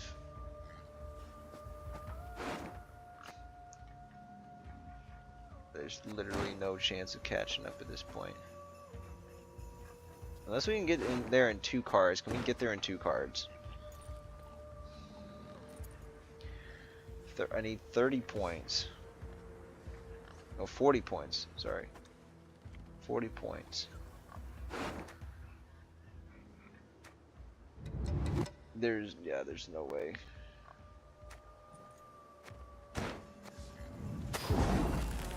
Even with leader, I don't even know. Do we have 6 on that?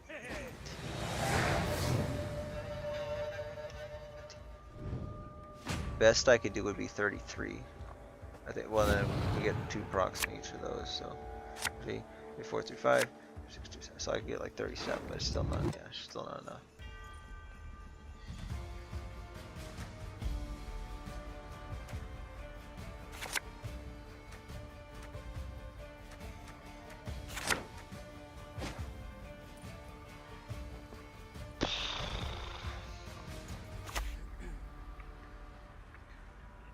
Cards that we want that we're not getting.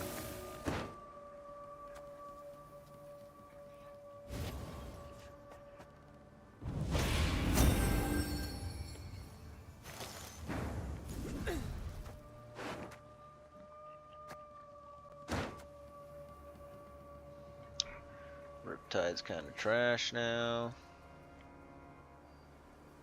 Are they gonna do the long round or short round? Oh, jeez.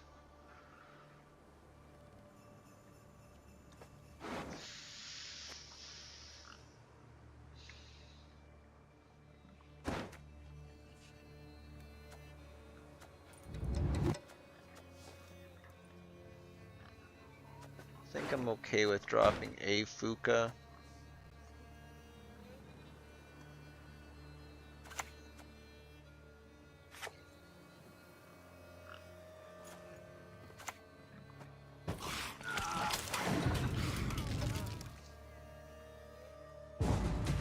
Yeah, okay. So now we just drop, I think that.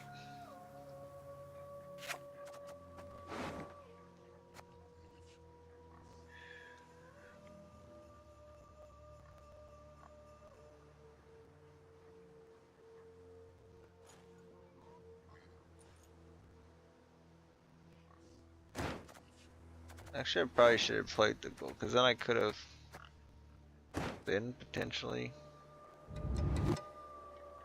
I don't know. It is what it is.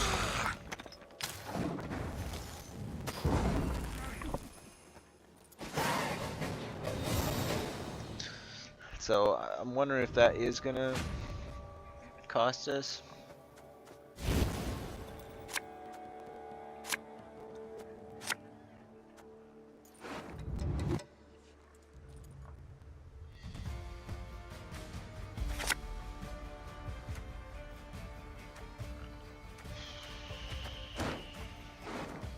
Better not pull that. Better not pull that. Okay. Goodness. Although maybe I should have put it back because I could have grabbed this. But I think we're just gonna. Yeah, we're not gonna do that, obviously. Okay.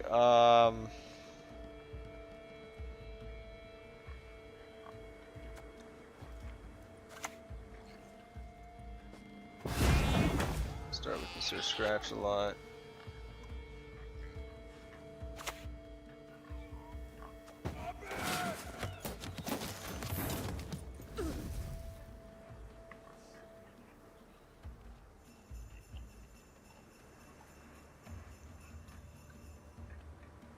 It's probably just going to be a Riptide on that at some point.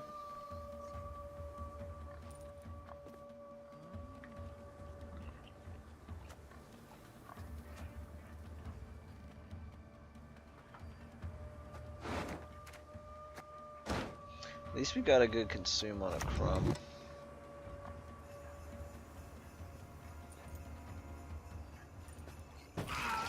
I think we just play that right now. There's really no reason not to. And I'll just put that, because I don't really care about the proc we'll lose from this. Of course, now I gave him a status and they were able to do that. Probably always gonna be able to do that. Does kind of lose some value on this or scratch a lot, but I didn't want to take any chances. So at this point, I guess we can just try to get the might online.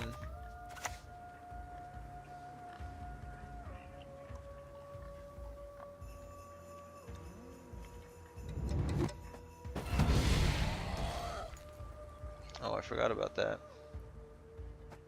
I would have played that then if I... Well, it's only when we get the might. I should... I guess still should have played that first. Whatever. It is what it is. I mean, unless they haven't answered this or scratch a lot, we're just going to run away with this game. Little cockerel perched upon a fence.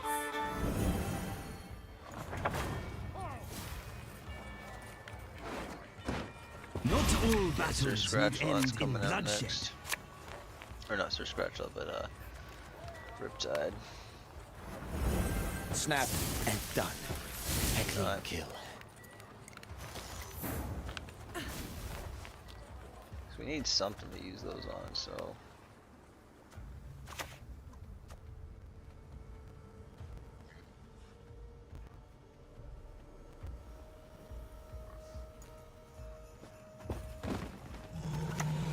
Riptide might... I mean, he's not even going to play back row for anything, so... I guess if we just need... If we want to, like... kill something... I mean, we're going to have to do 2 of these. The second one's probably just going to be a 5 on the Cyclops here. And I'll behave, I promise. Okay, so they actually answer this or scratch a lot. Took them long enough. In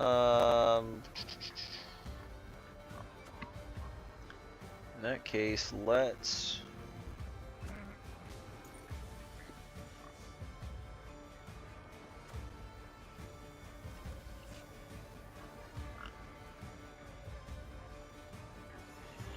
I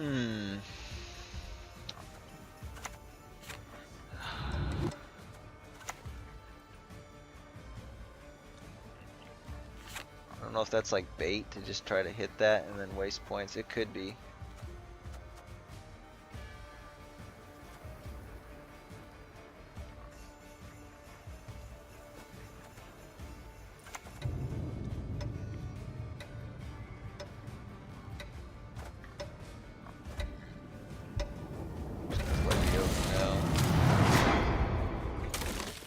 We always have time to kill that.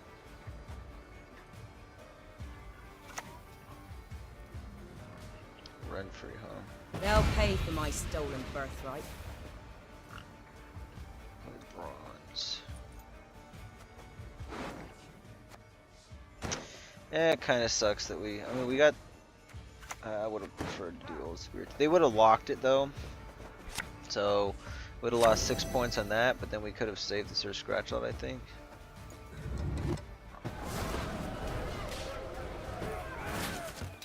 So the Snowdrop actually did play for 2 more points.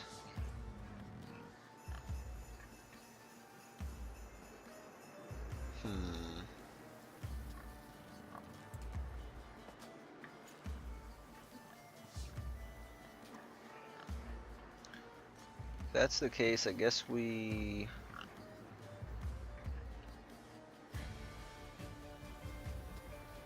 I mean, I could just Riptide back row and that'll make this better.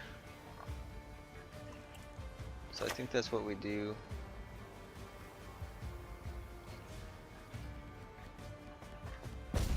We're just gonna hit this first though.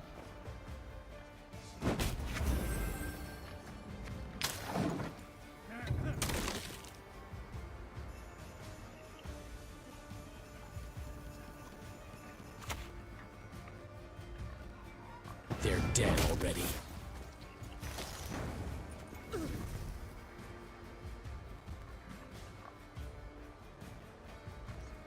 Maybe I'll wait on that one. Let's do... Yeah, let's do the Riptide back row.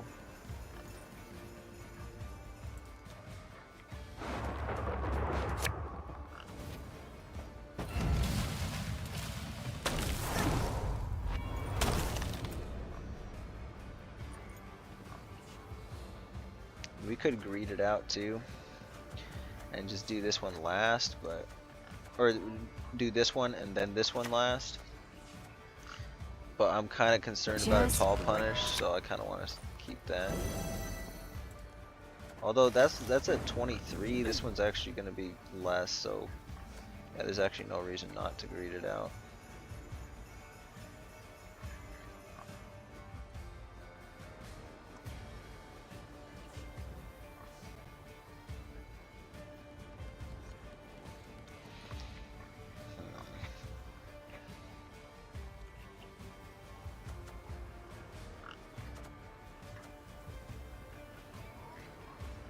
Just hit the 5 though.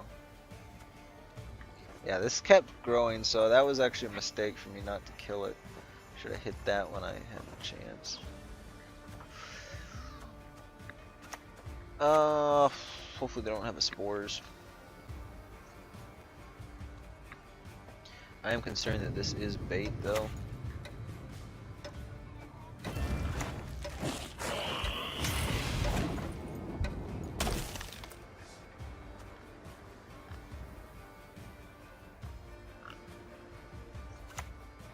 If it is, they might wait. So you definitely want to do this one now, and we got the maximum payout that we're gonna get. And what if they have?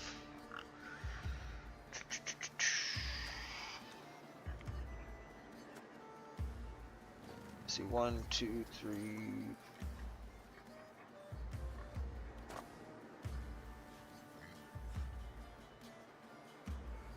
We play it here, just in case they got a rain fire, and I think this is going to be the least amount of value for them. It's going to be, yeah, they get a juicy rain fire either way. How can I help? Oh my gosh, okay, they're going to boost by half. They actually, I think that was a mistake. I think they would have done better hitting that row.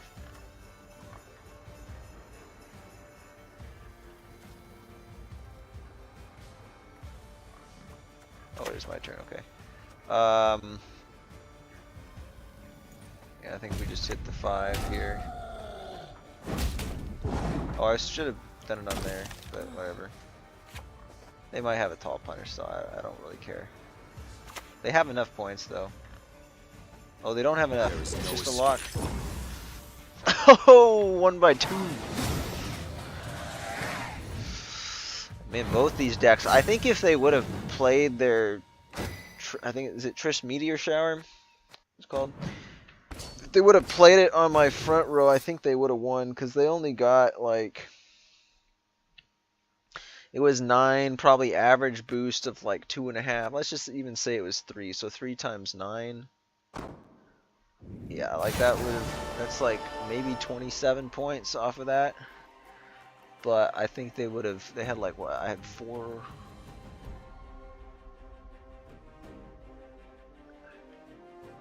I think he would have had like 30 something off of the front row. Because like average was probably like, there was at least 4 cards that were, other more 5, let's see. It might have been about the same actually.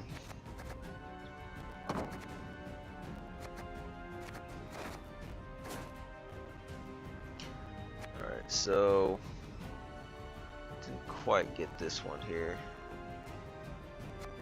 We should get the resilience one any second now.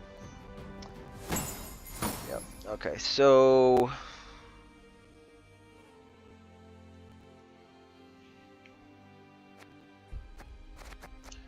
I think we just go dwarves now. So I got this new dwarf deck. I call it point slam dwarves. It's probably more like tempo dwarves would be the right way to describe it, because it's not super point slamming. You do have to do some build up, but I think this is my new favorite way to play dwarves. It's a golden necker deck too. So I will give credit where credit is due. This is a deck that if any of you guys are familiar with Moshcraft, he does a weekly community tournament that anybody can enter, and I do plan on joining the tournament at some point. I don't know when. It's gonna be, it's open deck list, so there's gonna be 4 decks you have to go in with. There's picks and bans, well, not no picks, but there's bans.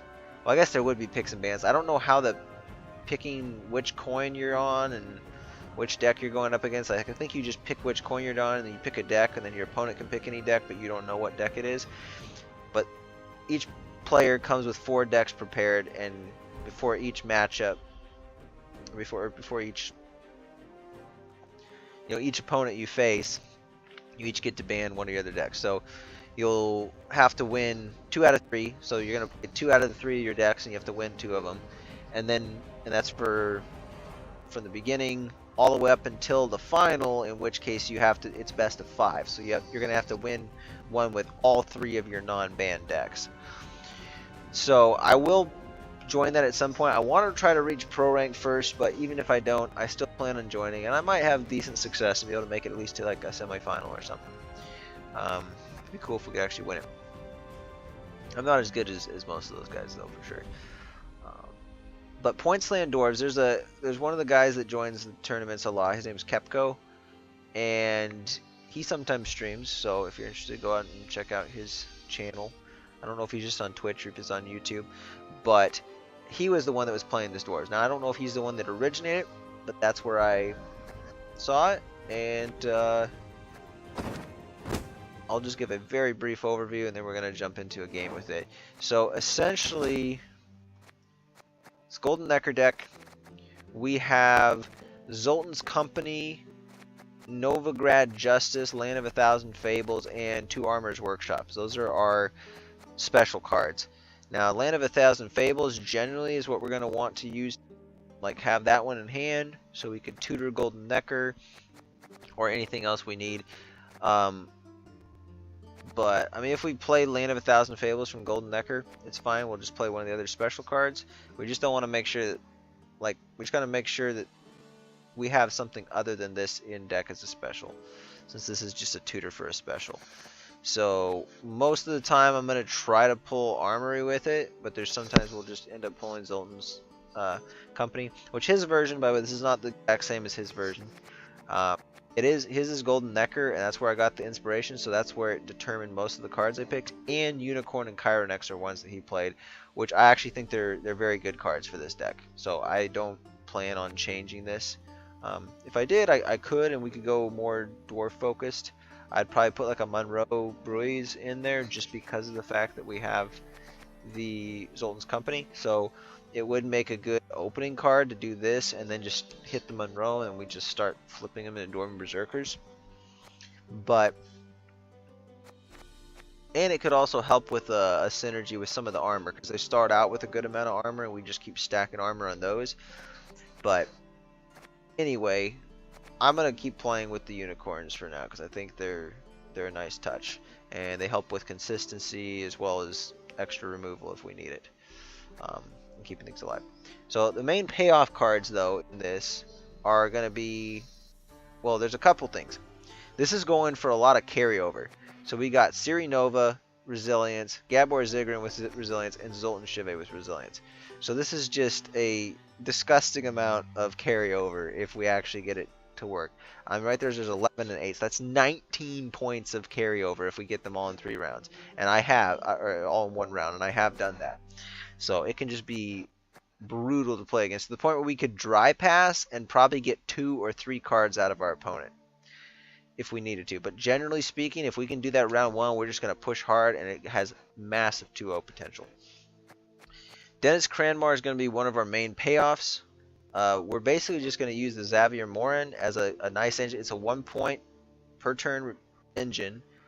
Plus, every time we play a dwarf, it's going to get an armor.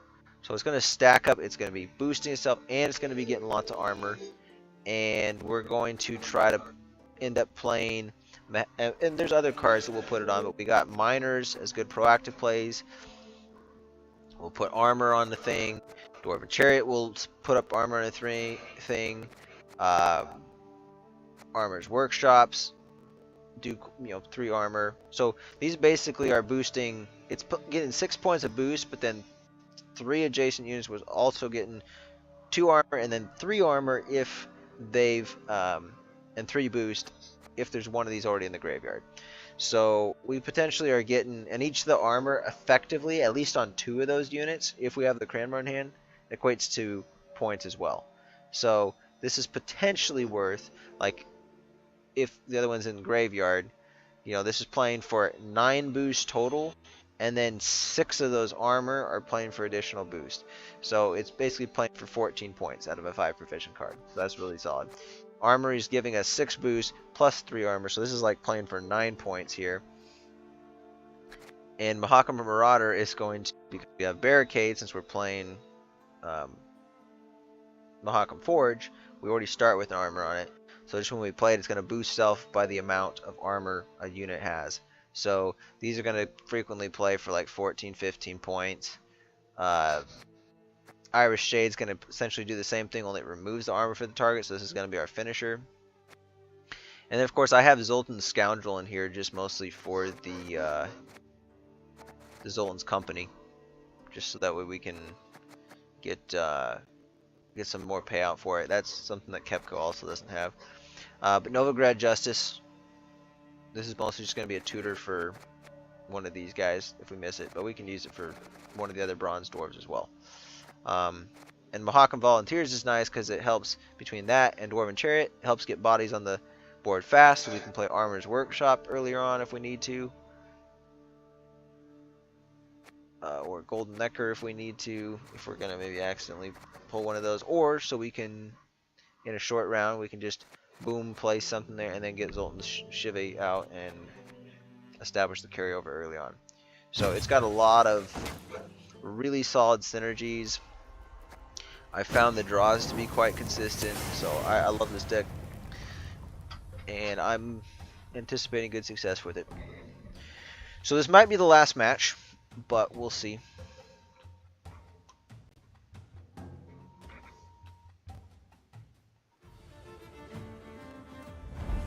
I might go and play like myself just for old time's sake after this, just to celebrate us ranking up again, but alright. So against Alchemy. So we got that in the rounds. This is good. Don't need both of those right now. Can also put a miner back.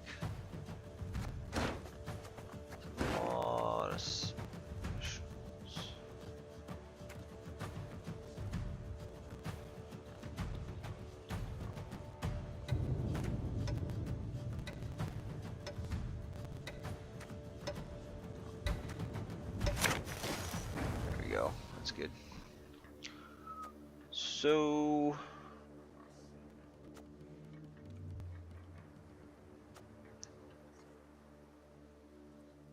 I think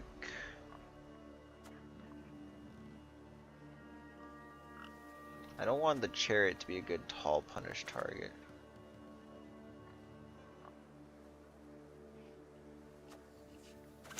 I think we can open up with company. I'm kind of okay with that. I forget this isn't 10 points though, because we don't have I only have the 2 Zoltans in there.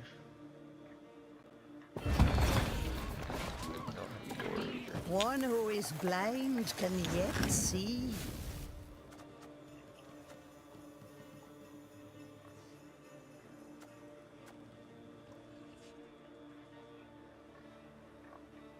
I go back row with this. See, this will go so 4, 5, 6, 7, 8. Yeah.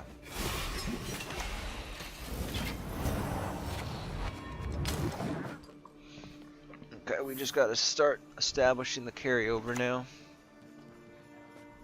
Reach, reach beyond what the eyes see and the ears hear.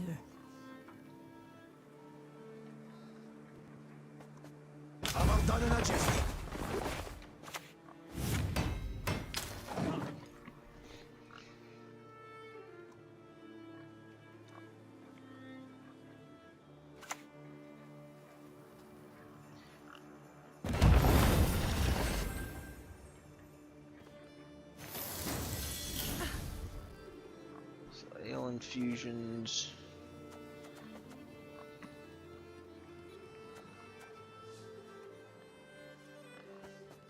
I mean, I think we always.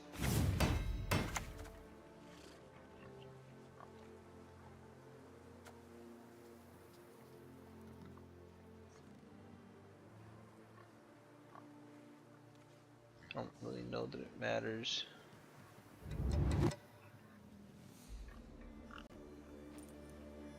Yeah, we're not going to be playing. So I'm actually going to space these. I don't know if it really does any good, to be fair, but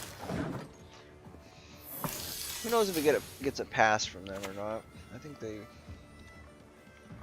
A thousand beaks Might like a still thousand arrowheads. carry over, but this could be pretty serious.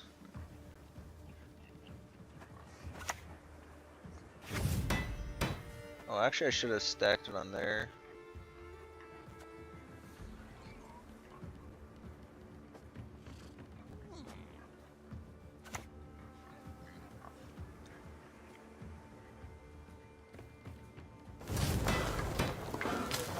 I don't know. I don't. If they do try to push, it's like there's pretty much no world in which they.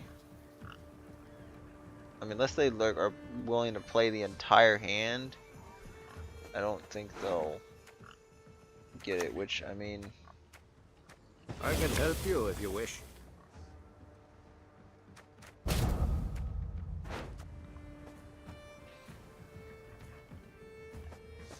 that's actually a nice alpha onion soup. So they gotta probably damage that whole row. Always willing, pal.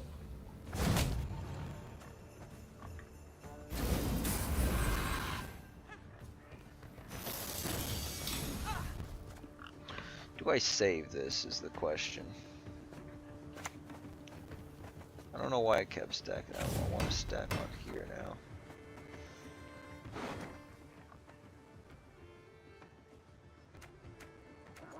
I think maybe we do. No, because that gets.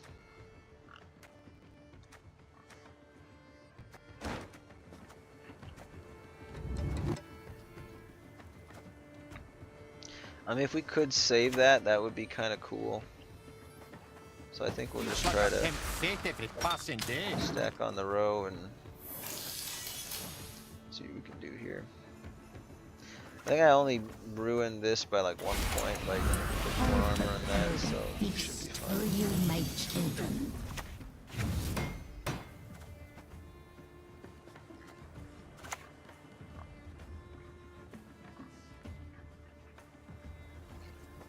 Double chase!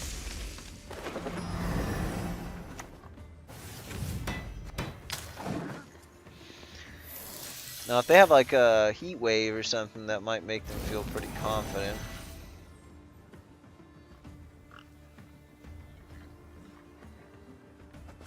So this is coming down at 16.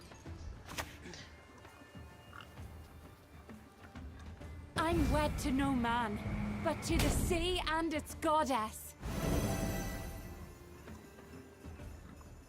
I can use a pint.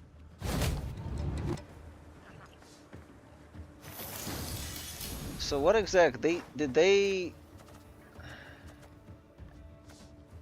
high roll that?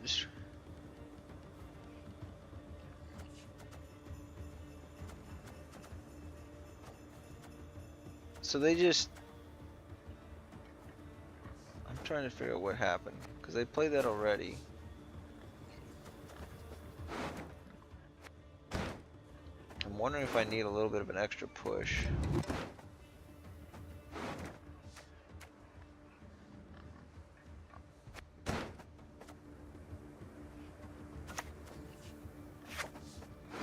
I might need that for Golden Necker though, so I think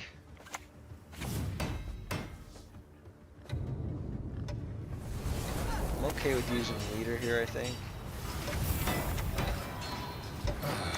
Got a hearty hankering for Gwent. And that's our pass right there.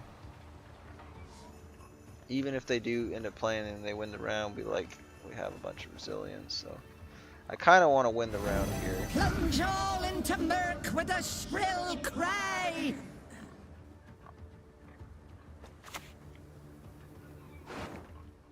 Travel makes one modest.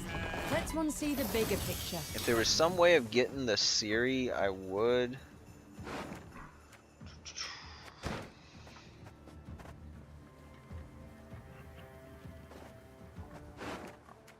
Do I want to trade cards? I need to get Golden Necker, and this is the only way to like really guarantee it.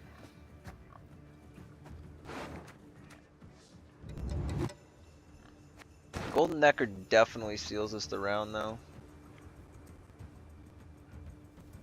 Which we got the carryover, like good carryover, which I don't want to waste, so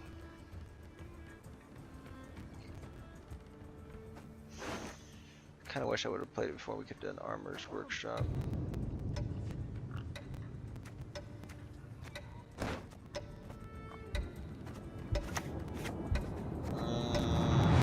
Pass. That might be a mistake.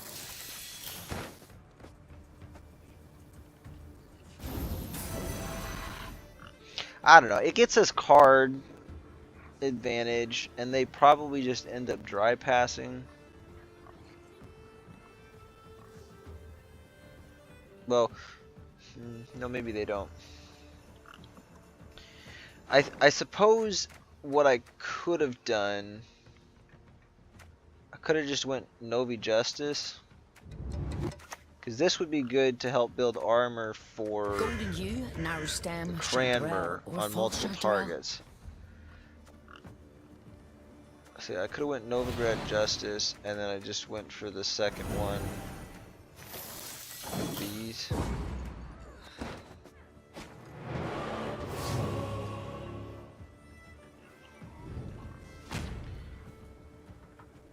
Which we would have got the round of card down. But then I'd have carryover and Golden Necker, so.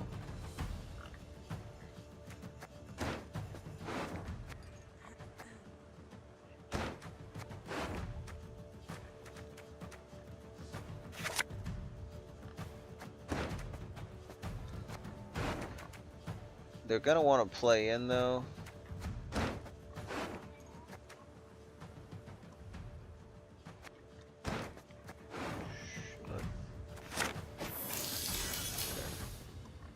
Yeah, they're not gonna want to waste the infusions.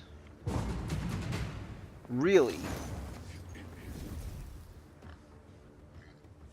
Okay then.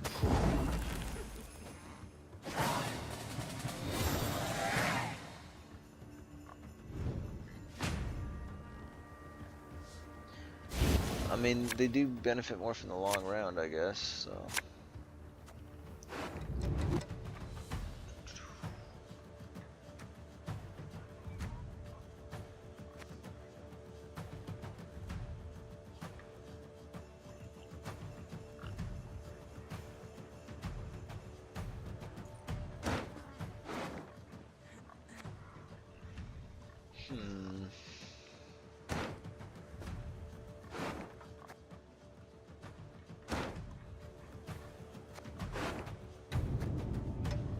I think this is the...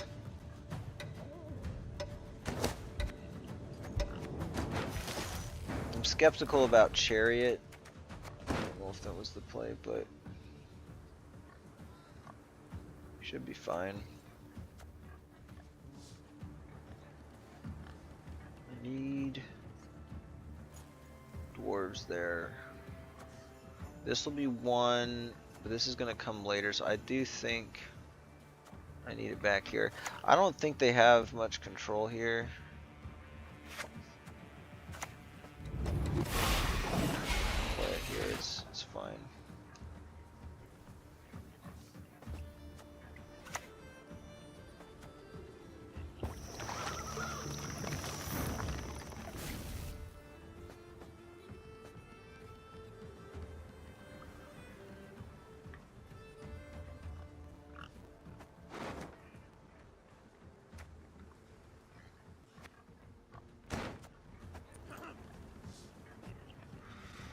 Is it Lippy Alchemy? I'm wondering.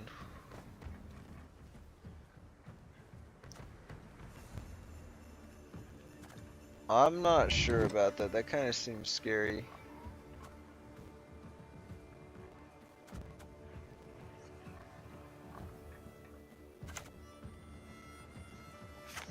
We could draw into some really bad shit though.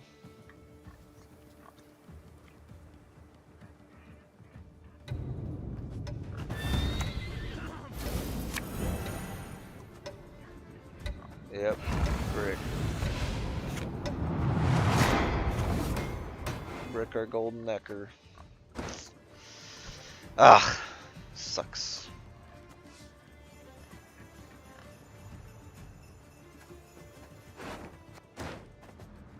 If this is Lippy though, like I just don't want to play this and then it dies. Like that's just. I'm great!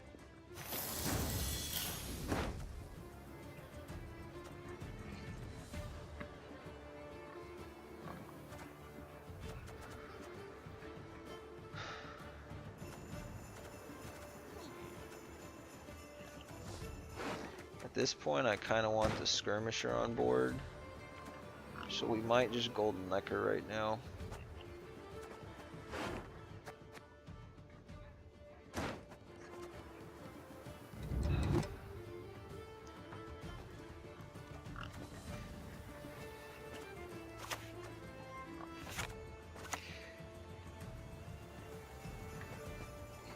Good ways better under old King Desmond. Play this first though. I think we have time. Cause how are they gonna deal damage quick without like a Giga Scorpion decoction maybe? But then like we also have armor, a lot of armor, so.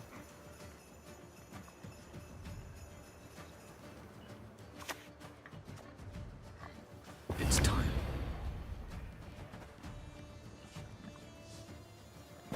Man is an arrogant creature. Is that our pick?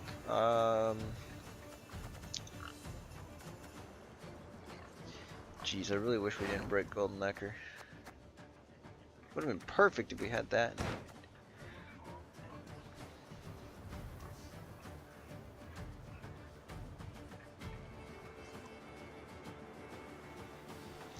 I think we have to Golden Necker now. Just hope we don't grab this.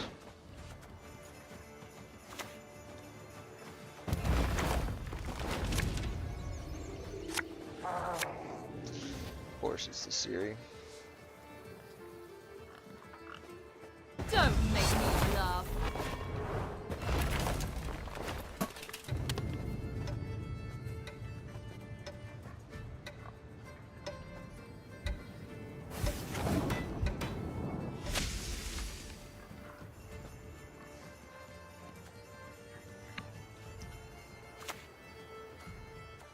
That could end up costing us the game because, like, potentially that's worth.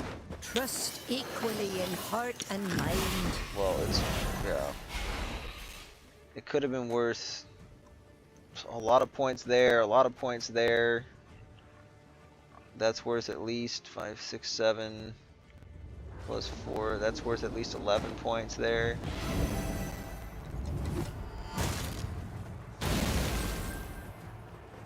They actually got that up tall enough. Shit, that's terrible. Yeah, I think we lose.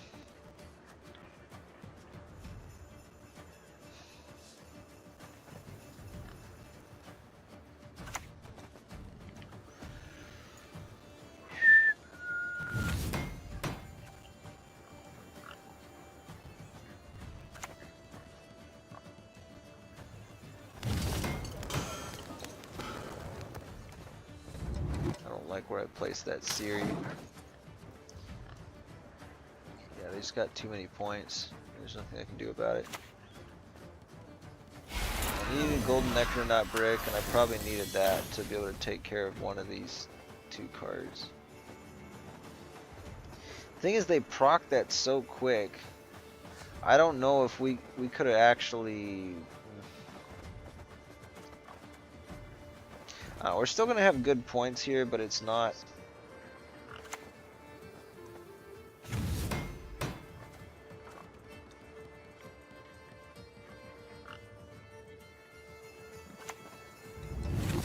I mean, it's not really enough. So that's always gonna be the most points. You're lucky to keep your heat. Right! Come on! Who's first? Actually, yeah. Yeah, we always do that. I don't know, we might have enough points, because they don't have ale infusions and stuff like that, so I don't know how much more they're going to really be able to climb.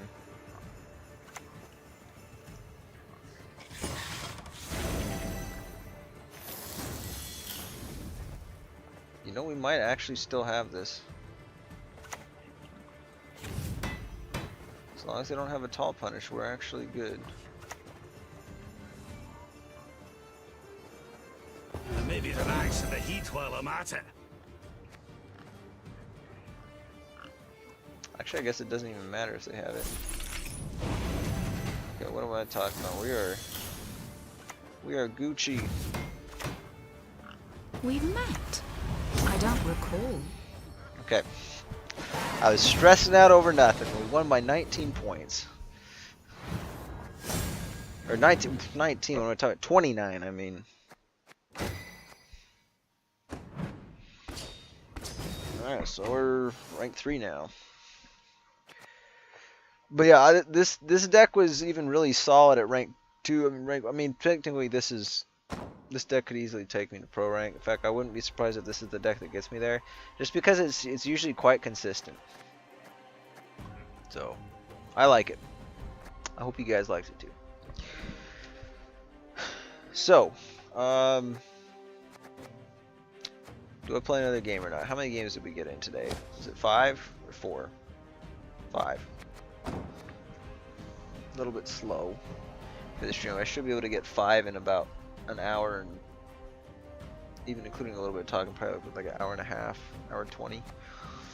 So,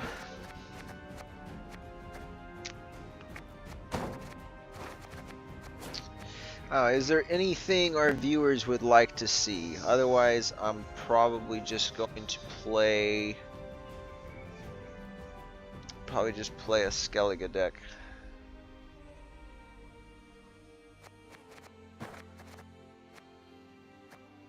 Probably self-wound.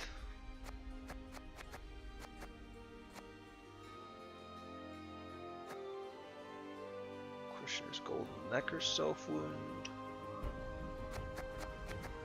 Or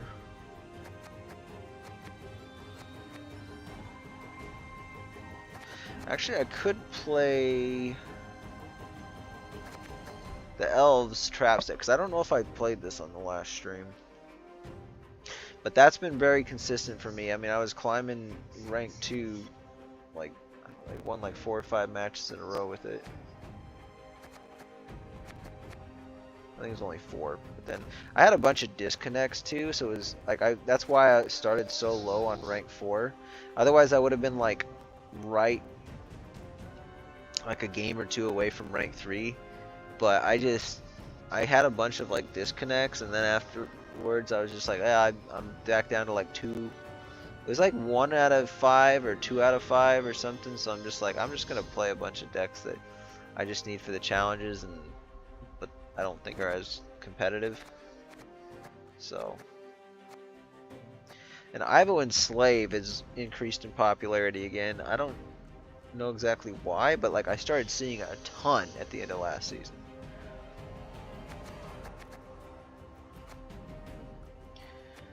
But I kind of want to try. Let's do this one for old time's sake.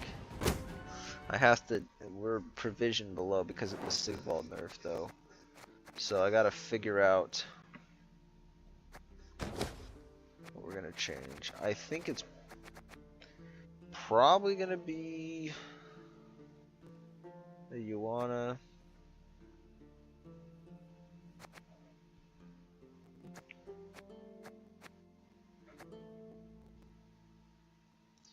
I mean, I could play it without Defender, but I think that's a little bit risky.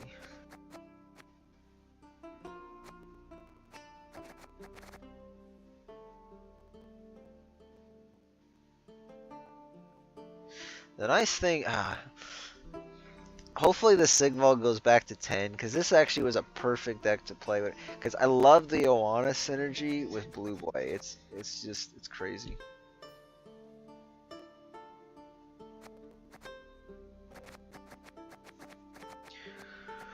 Crazy good.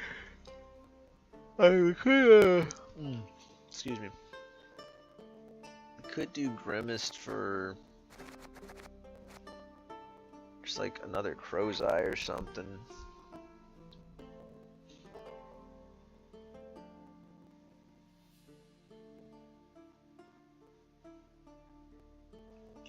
But then I got an extra provision to spare, so I don't know where we put that, but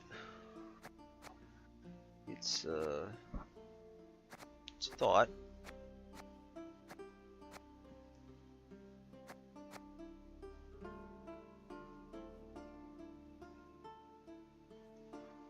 I mean, to think that if Sigval would have dropped one more provision, we could actually technically play like the heart of this deck in Golden Necker. Think how crazy that would be. You just have a little less consistency with Oneiromancy, because you'd have to take that out, and you take Fukusha out, and you wouldn't be able to play Defender in it. But other than that, like, you can still do like the main combos in Golden Necker if Sigvald was down to 9.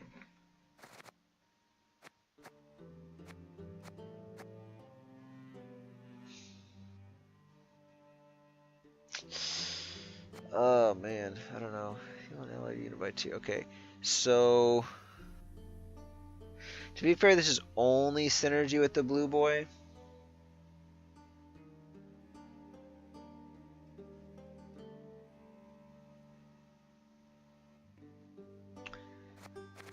So I think maybe Ioana's still what we take out.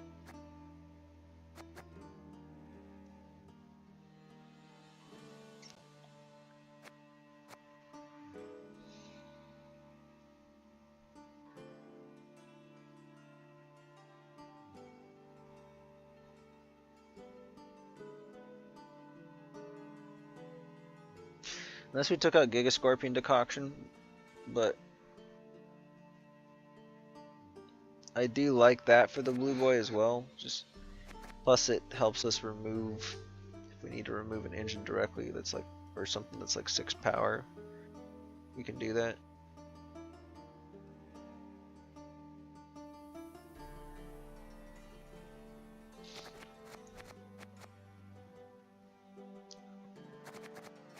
I mean, either way, we're gonna go down. We're gonna remove Grimmist or Ioana. So what's at 5 provisions is the question.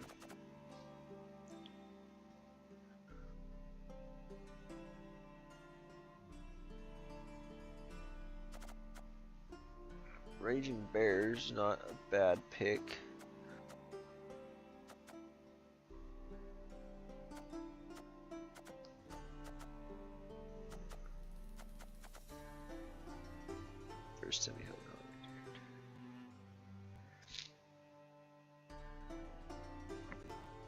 Actually, the Half-Roof Singer is not a bad replacement for the Ioana.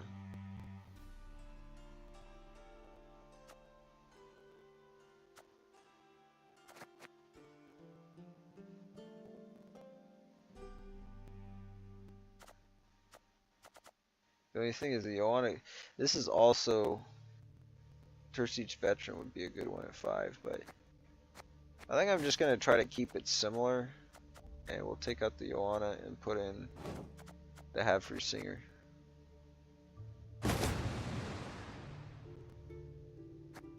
Alright. Alright, last game.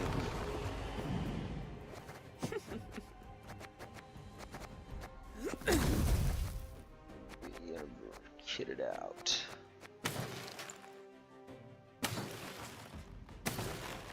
Should we go white, maybe?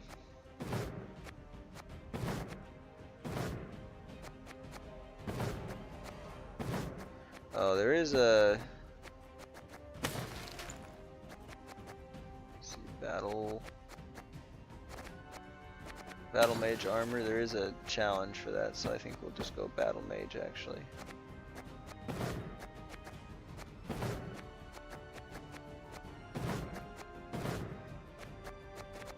Yeah, I'll do the full setup.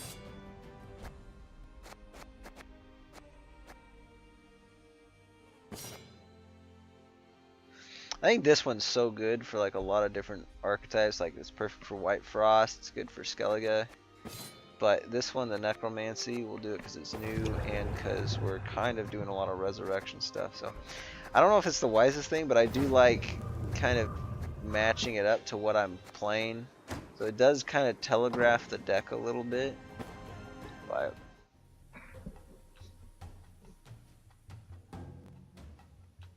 I mean, people would at this rank would know soon enough anyway. Like once you see a Malacine, you know it's going to be brought back at some point with the Sig. Not necessarily with the Sigvald, but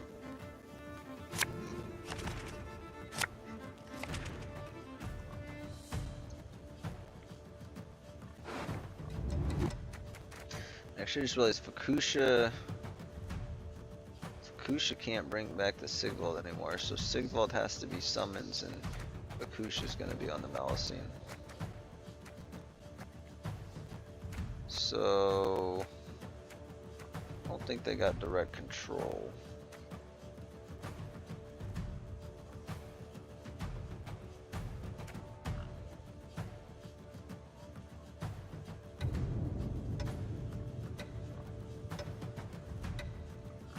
Dude, the hand's like too good. There we go.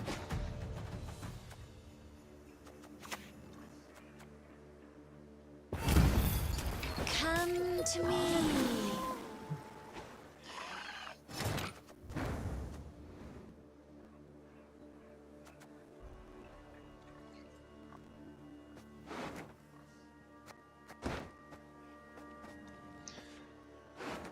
Okay, so they're not doing anything aggro, so I guess we just start with the ship probably.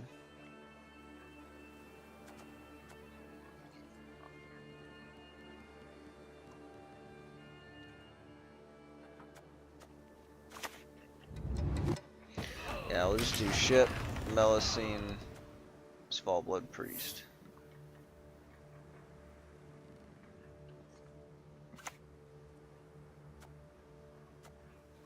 They got a ton of tempo though.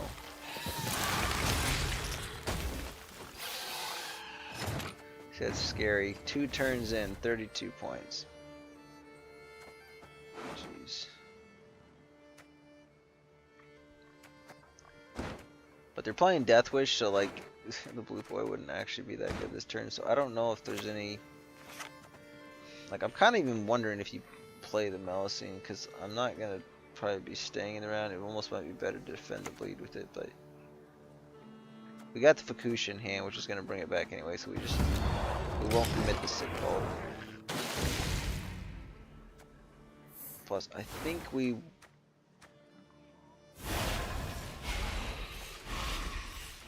don't really, we kind of have a little bit of reach with Mardrum. So, I mean, they just got so many points, it's crazy.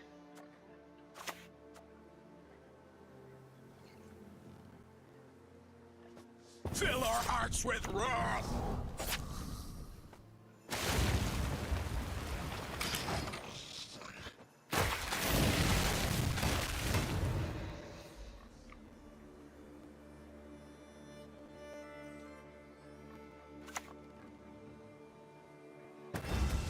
It's not that I'm always horny. It's you who's always sexy.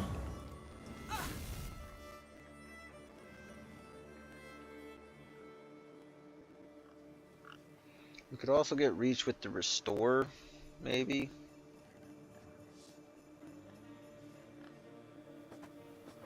But I mean, best case scenario,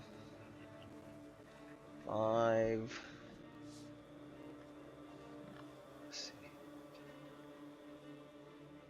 14. Let's just say it gets to 14.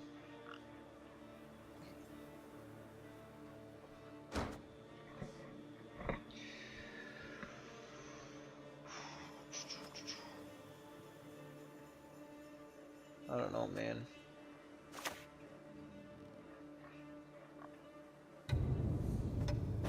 You ought to see the other beast.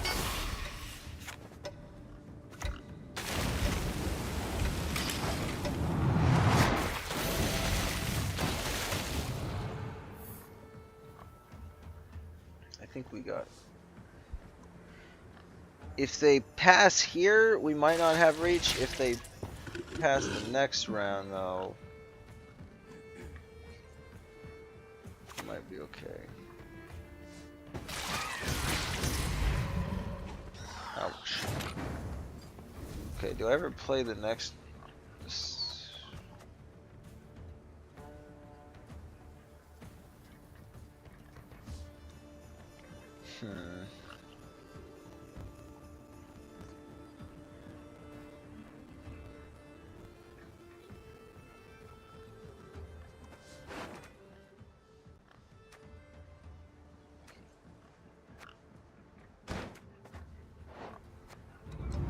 So we can get it down to 4. Actually, I don't know. I think the restore is going to give us reach. I really think it will. Accept our sacrifice! So we'll play another one of these.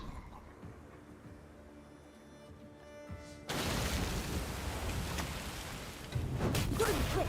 You gotta dodge. You gotta have to.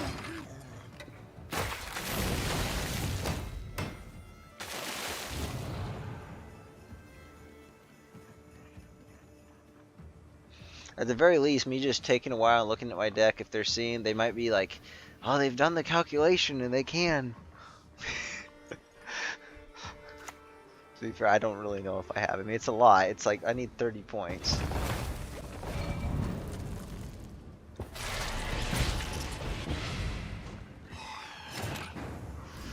It's a lot right there. 24, 30. I mean, best case scenario, so we go down to 3. So that's going to heal by 11. So it'll be 14 plus an 11-point boost. Well, actually, it's 13 plus 22. Or 3 plus 22. So 25. Well, it will be 22.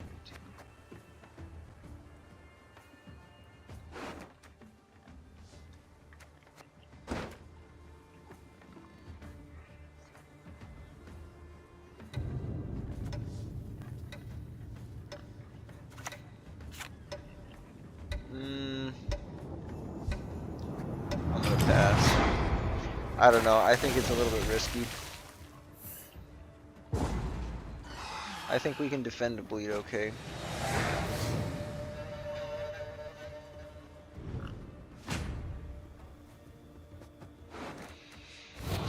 I was about to play a Mardrome, but then I'm like, dude, I might need to save it for the Sigvold. Probably do. It's gonna be nice. That's could be a throw card.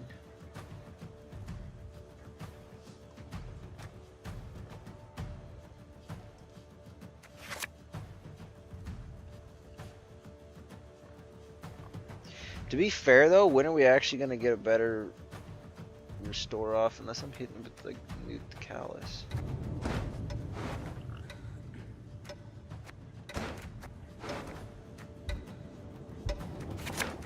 I think we can wait on it.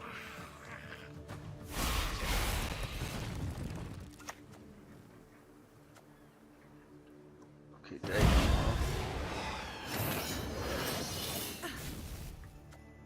Okay, so we probably do have to kill the Dagon ASAP.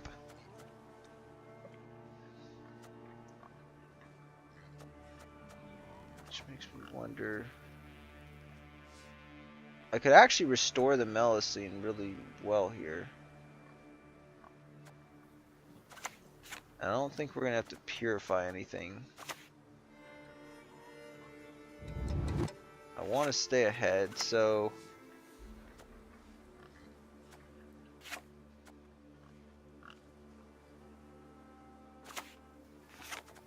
How much is the Melisine coming back? So we get 8 damage on it.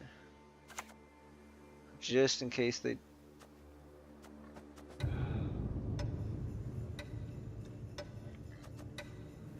Your we'll do it on the back my row. Sacrifices for Melusine. One and all. It's fine.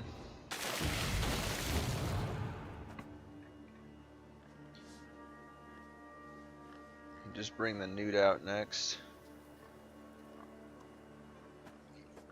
Actually, Newt's the one that's...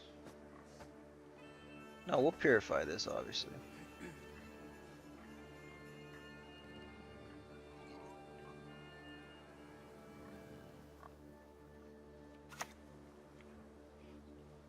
Okay, they're gonna play it.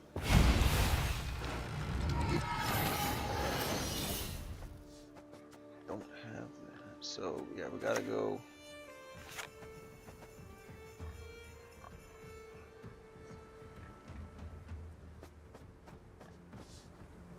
This goes down to 15. We won't actually have enough, so I have to do the damage on this first. Cursed are the meek, we say. Come to me. Okay, I think that's good. Maybe not.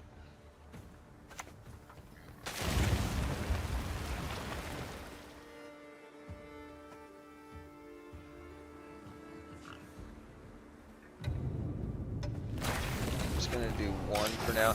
I'm okay with not having it back because I don't think we're gonna want to damage something yet. Actually, maybe I should have. Oh, it does reset. Okay, yeah, we're good.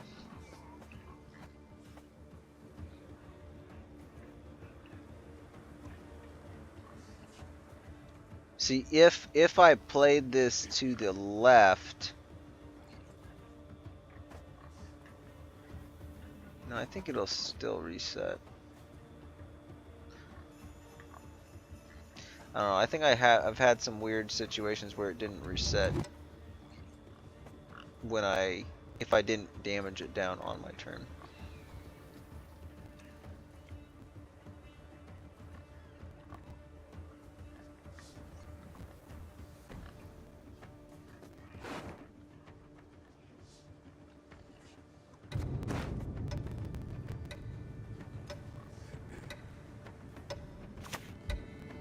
Freedom.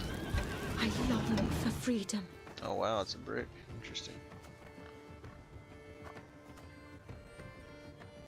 Well, I think we can get away without committing a Sigvald. I really do. So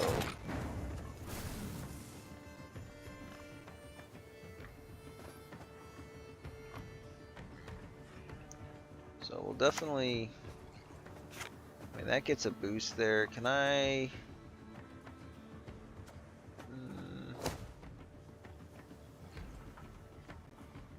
I think we still kill it so they can't have a consume of something else. Because they got a lot of Death Wish units in their hand, so... maybe we'll do the heal first. Yeah, I'll do the heal first. Kind of want to purify it though.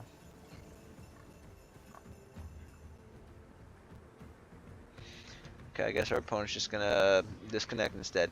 Yeah, I mean, definitely, I would say the move what I do heal, boom, hit this, kill the other. I don't know. Maybe actually killing the Siren right off the bat is the way to go, because if they play something next to it, then if I do want to kill the Siren, it gets the boost by 2. So I feel like this was pretty solid game here, though. I mean, they weren't gonna get a very good bleed because we could have played this. I could play the Drakkar, and then we Grimace purify that if they keep playing. Like, it was pretty solid. I definitely wanted to purify the Melusine though, and then we got the restore. So if they actually bled us all the way down, which is what it kind of felt like maybe they were gonna do, considering they went Dagon and Scenario on us. Like, they would just have nothing left there, and as long as we get the Purify off, like, we just bring the Melusine back. with the Sigdrift is right. Like if we draw the Ermion or Sigdrift is right, we just bring it back for a million freaking points.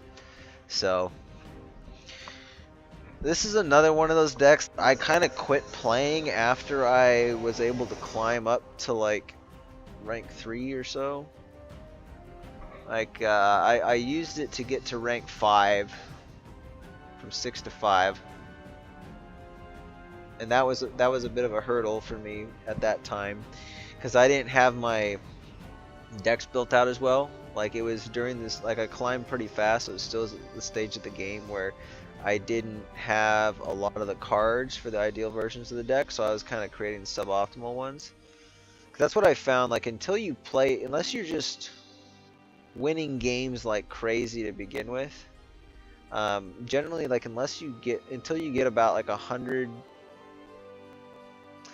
maybe 150 hours into Gwent, or maybe 200 even, like you're gonna still be somewhat, like if you're wanting to play a wide range of decks with like the optimal cards, you're gonna be handicapped. If you're just wanting to have like one good deck in each faction, like you can build out a good deck and just save up and get the scraps for like the right cards. You could play those decks, like probably at least one deck in each faction, after only, I don't know, probably like 30 hours in the game or something like that. You've got like a really solid one that you could climb to pro rank with. So it doesn't really take that much commitment, but I like a lot of variety. So like it took me about 200 hours in the game until I got to the point where I felt like, okay, I can basically create any deck I want at any given time with basically no restrictions. And ever since about 250 hours, like I've just been that good at that point. Like I got 17,000 scraps. If I want to create a new deck, maybe at most I have to create 2 cards. It's only like 1,600. I mean, I have enough scrap. I don't have enough scraps to craft all the cards in the game. I'm still a ways away from that. But like, I could probably craft all the cards of a single faction that I'm missing. Yeah, cause like, what's the one that has the least missing? It would probably be, it looks like Scoia'tael here. So Scoia'tael, I'm only missing 8 cards. Even if they're all legendaries, 8 times 8 is 64. So it's for 6,400 provisions. So I could craft all that. Basically, I could craft all the Scoia'tael cards. And some of them are probably epics too. So basically, I could craft all Scoia'tael, all of Northern Realms, and all of Monsters cards. I could basically craft all of those with my remaining scraps. And then, if I had about twice that many scraps, well, Syndicate's still quite a ways off. If I had about 4 times that many scraps, I could craft everything else except for maybe the neutrals. And if I had 5 times that many scraps, maybe I could craft. I don't know. The neutrals are probably also mostly legendary, so that's where it's going to take a while to get. That's why I've been buying a lot of neutral kegs whenever I'm getting kegs here. So, anyway, I think that's going to do it for the stream. I think we left off on a good note, and I mean, it's been pretty solid. We got 6 wins, no losses, so it's going pretty well. Kind of want to, go to 7 games, but it is what it is. So I suppose what we'll do, if you guys want to stick around, I will open up. Actually, is there something else I want to do? I'll probably just open up kegs for the rest of the stream and then end it after I open up the kegs. But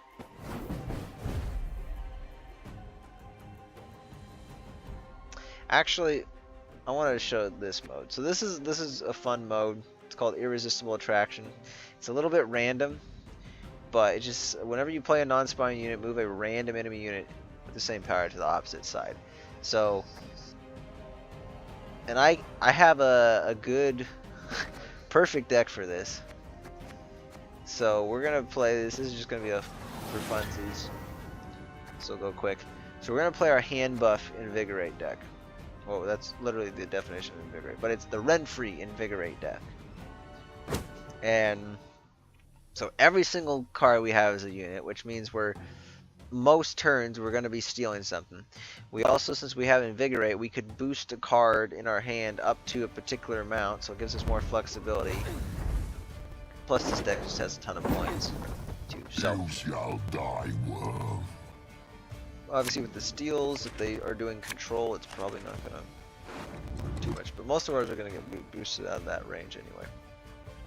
So good, we got that in hand. Got a lot of cards I'm wanting to pull off of Saskia though, so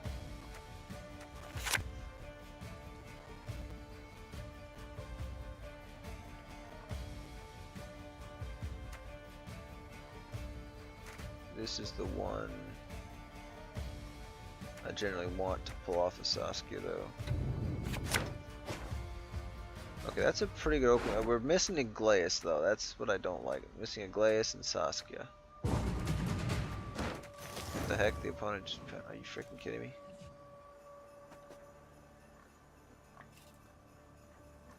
Do I ever just...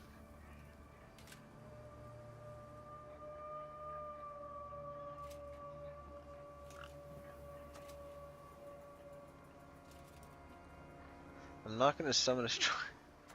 Jeez, dude. I think maybe just Dwarven Skirmisher, because I don't really want to commit the...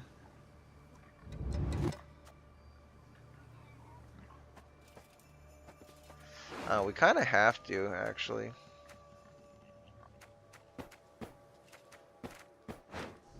I'm just gonna do the Elven Seer here.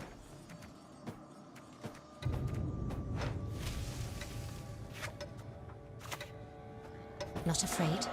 You should be. Just get a bunch of carryover here. And then we'll do Renfrey, and then I think pass. Yeah, we'll just... Yeah, it's Batiste. Go ahead, feel it. With 8 or less, that could be good. Play a bronze in your hand.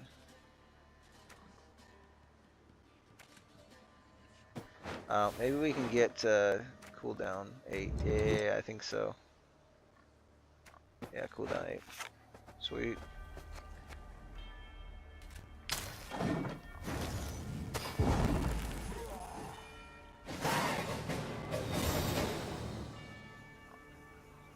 So, alright, we're playing all the way down then.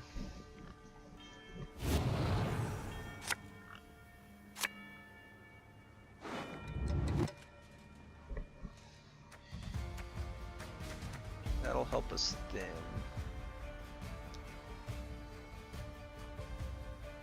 But what we really want is Saskia.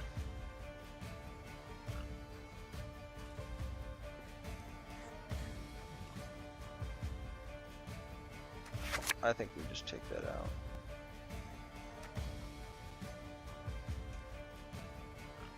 This is too good of a hand though, really, to... shoot, dude. I don't even know. The hand's too good. It's got like all the combos I need and everything. Actually, yeah, that's right. We're gonna be doing this, so...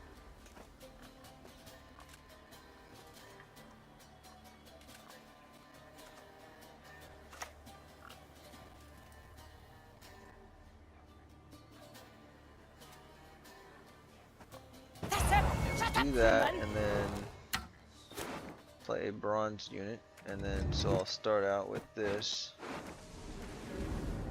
Pick a card to draw. Oh shoot, I can draw any card. Nice.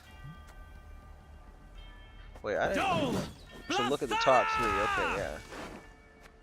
So no Saskia though, which kind of sucks, but hey, whatever.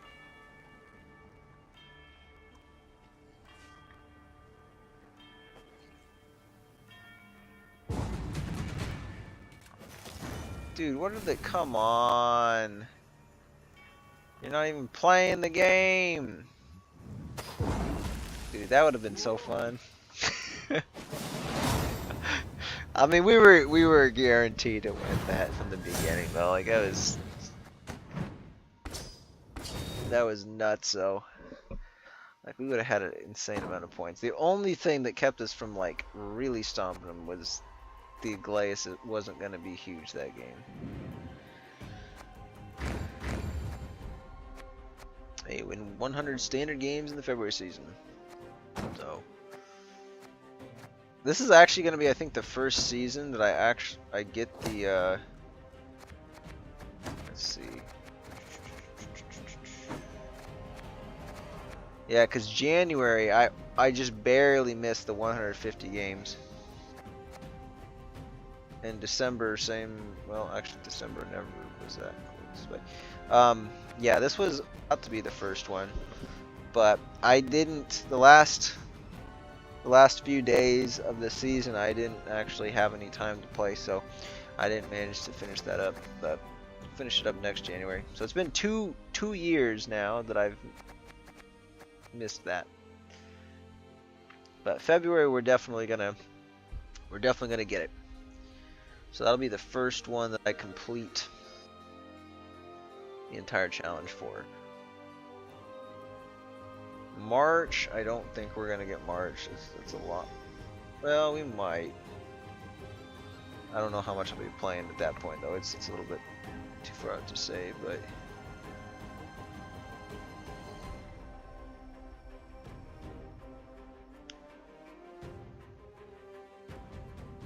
the only other ones I can probably guarantee is I think next December or next January, we're definitely going to be able to complete those ones as well. So, all right, I'll do one more since we didn't actually get a real game that time. But then this is going to be it, and I'm not going to worry about the kegs. We're not going to open them. So.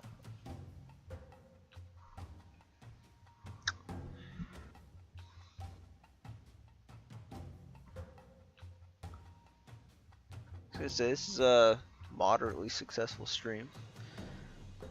We've had 22 views. We still got one viewer. We just had one drop off, which is fine. But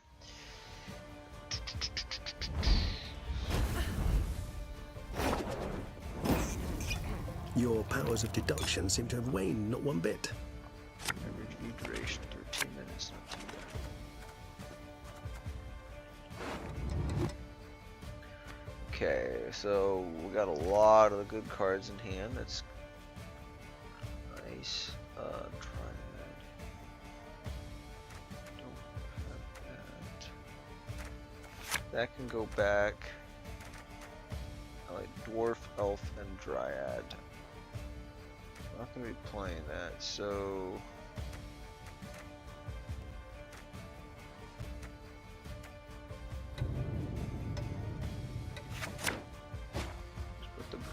War back.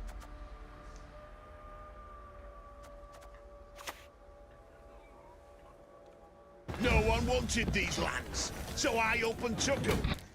Yeah, we're only missing.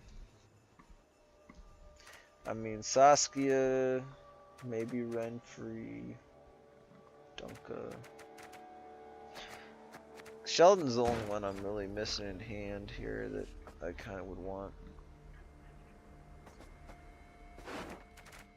Well, this is gonna be nasty, in all honesty, because we're about to steal that. Now they'll probably try to kill it after this, though.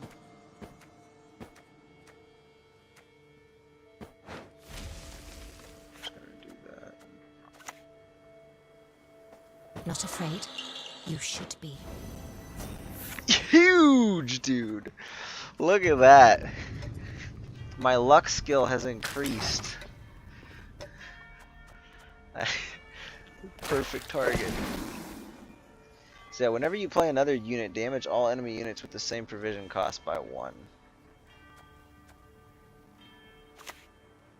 So they're gonna do that to actually steal it back. Thrones to be emptied, then filled. Oh great, yeah, do that. I'd love that.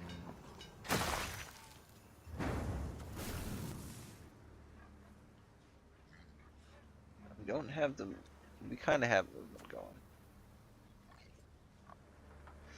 Thing is, the chance of them having a 5 is pretty high.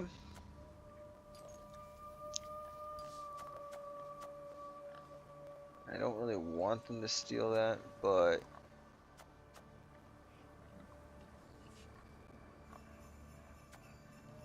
it is what it is.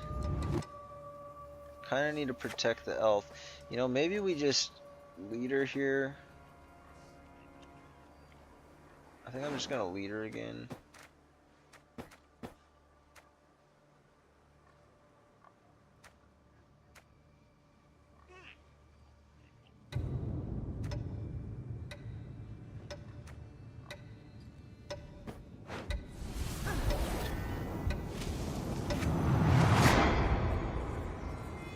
What's it gonna play? Play it on back row, which oh well. Oh well.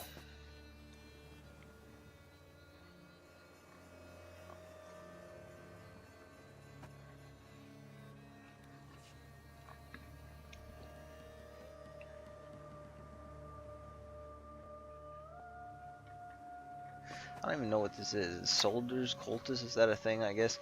I don't know, maybe I should have always just stolen that. That way I could have stopped him. Because now this is kind of disgusting, and we probably. I don't even. It's actually pretty bad.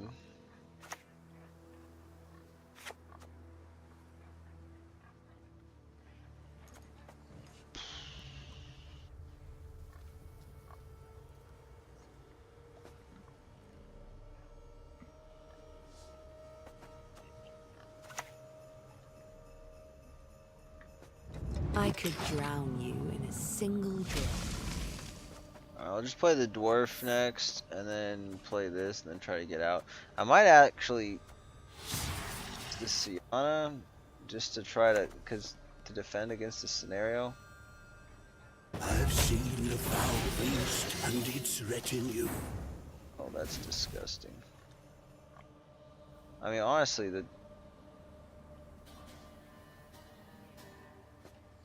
I might even be able to purify it. This isn't that bad of a loss, really. And we get that back.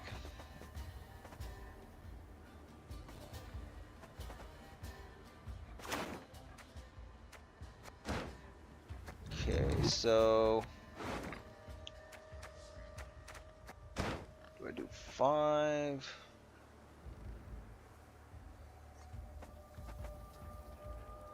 I mean, I think this is always going to be the way to go. It's going to get the torque too, so I can pick any card. Well, we'll pick that.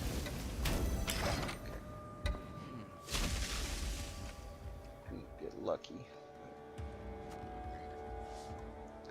And the Igleus would also defend.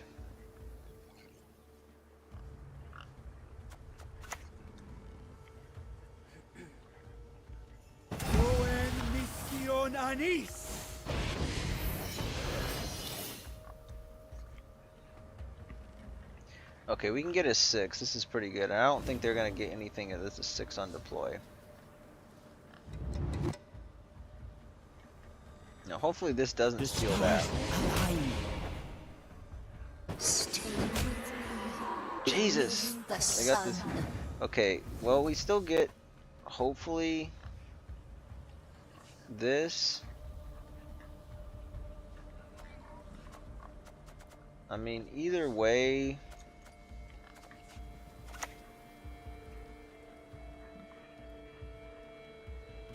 Problem is the Dryad dies here. But then I could just... I think maybe that's what we do. Maybe we just... I shall take back place what is Sienna mine. here. I didn't grab the dwarf, darn it.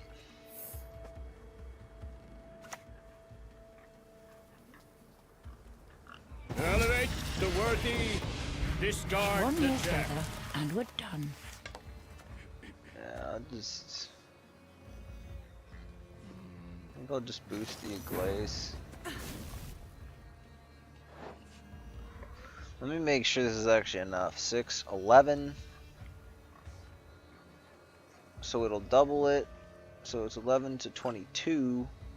And then 22 is like, it's like a 40 point of glaze or something. It should be enough, and then we can just drop that. Of course, they bleed out a lot of the.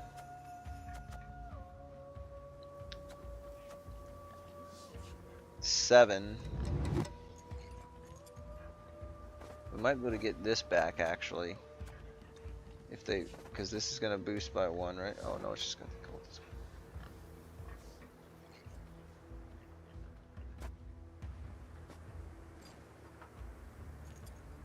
way. Yeah, I think we always just play that. Lie still. You've not yet recovered. 48 points, not bad. I was hoping it, but I would have needed like a Dunka in here. We would have had to be able to save it, and then also grab Dunka the next round, and then be able to combine it with like maybe that.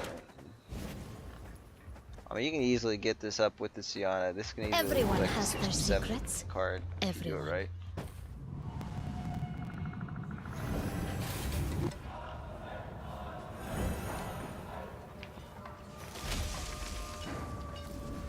Okay, so 9s, I can take 9s, I can take a 7.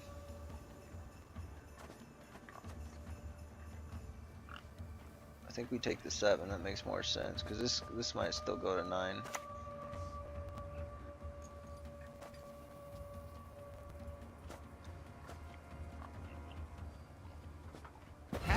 Not supposed to be any smoke.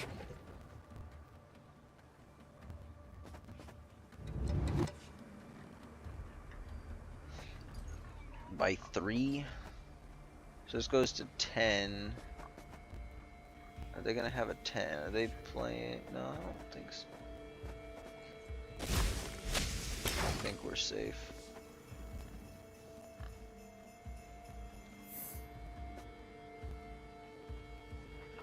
That might be our pass. Okay, it's their pass.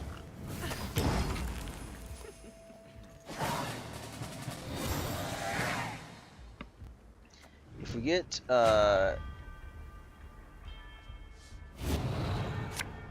hopefully we get Saskia. There we go, that's nice. Put that back. That back. What are the odds of that? Now I think we still always do sauce. Maybe we go for the long round against them because we already got scenario out of them.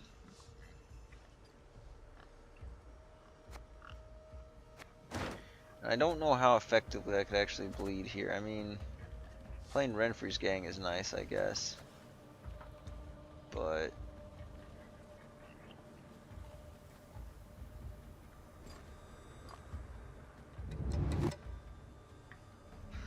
the only thing is they can steal. I forgot. We're doing this. Yes. I wonder if we Dunka. Dunka's a liability though too.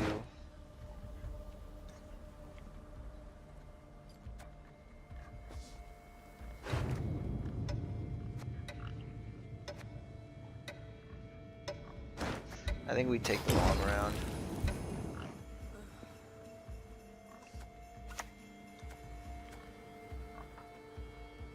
No one can hide from me.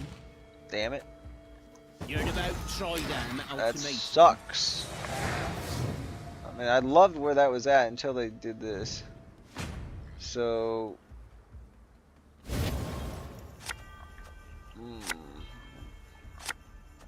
So Renfrey's gang is still 9 points though. I think it's still worth keeping in hand.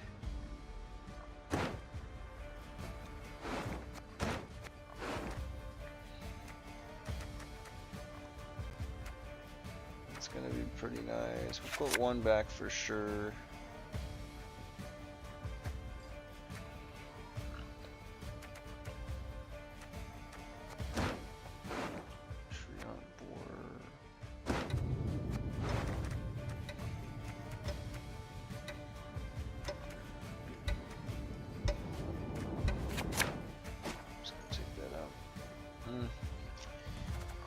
So.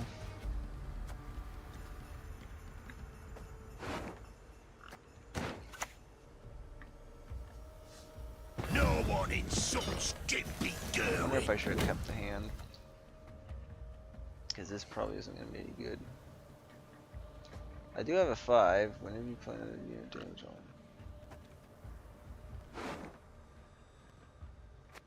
I think Renfrey's actually just always the opening. So I want to see if I can.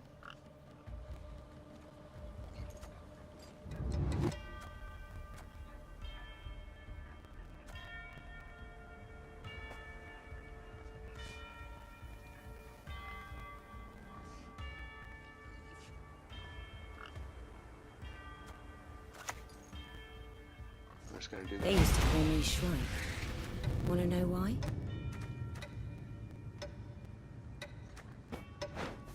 Just gonna do the destroy. That's not a bad one. Because the Renfrey's probably gonna stay, so we at least get it set to. Playing the bronze would be kinda nice too. Well, actually no, it wouldn't. Well, we might pull stuff from the Saskia, but the Saskia's probably not gonna stick though. It's kind of annoying.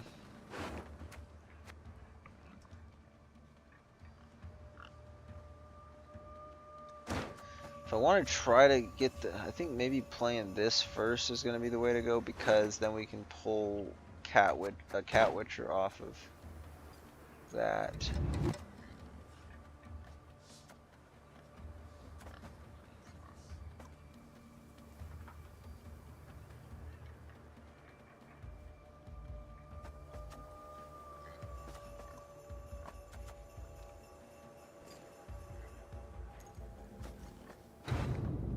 I don't think they have very many 4 provisions though. Maybe this is safe actually. Joel! Okay, we pull the same craps.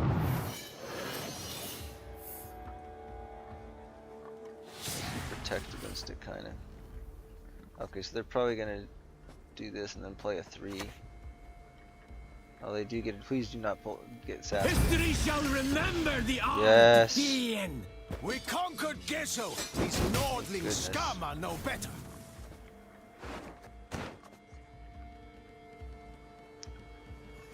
Okay.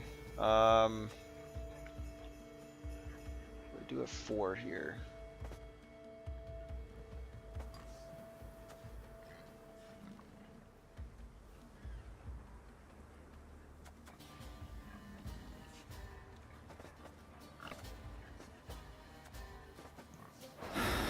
Provisions, these are 4 provisions, that's 5. Okay.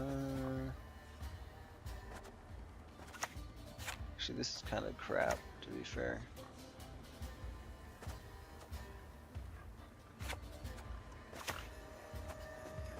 Admiral and Shay. Ooh, that was. Whatever. It is what it is.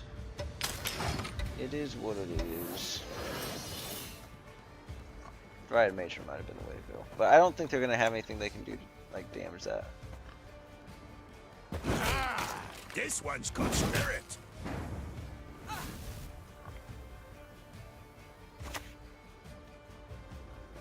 First, you must learn to fletch. Bad pull.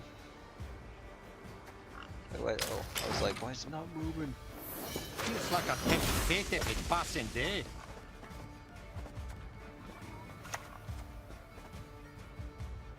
None can match the power of Nilfgaard.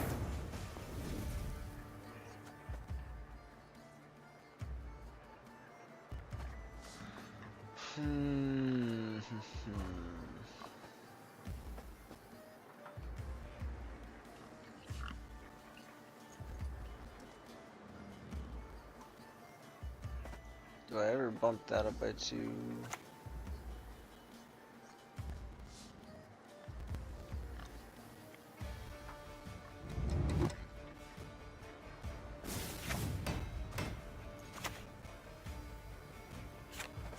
There's no 6, but that's fine.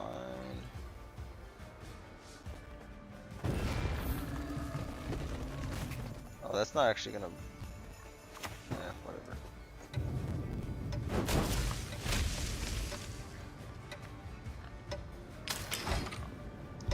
Wondering if this is actually going to be our Curse of Pride. That's kind of unfortunate. We can still set this one.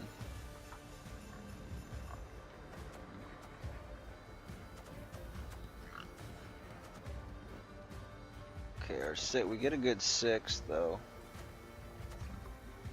Wonder if we play the 9 first though.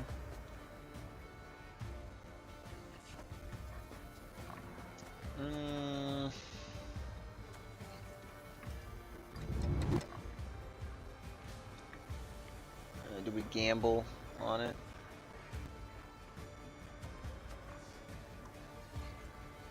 I don't know. I think we pull it now.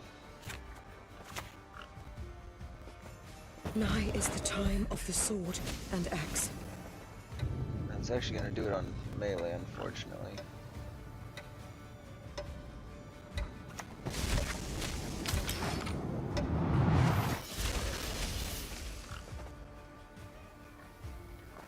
Yeah, we got the high roll.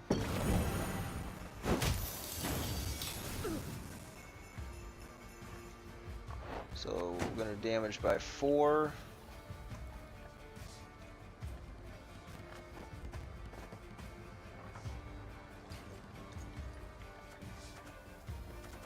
I mean, I guess we'll...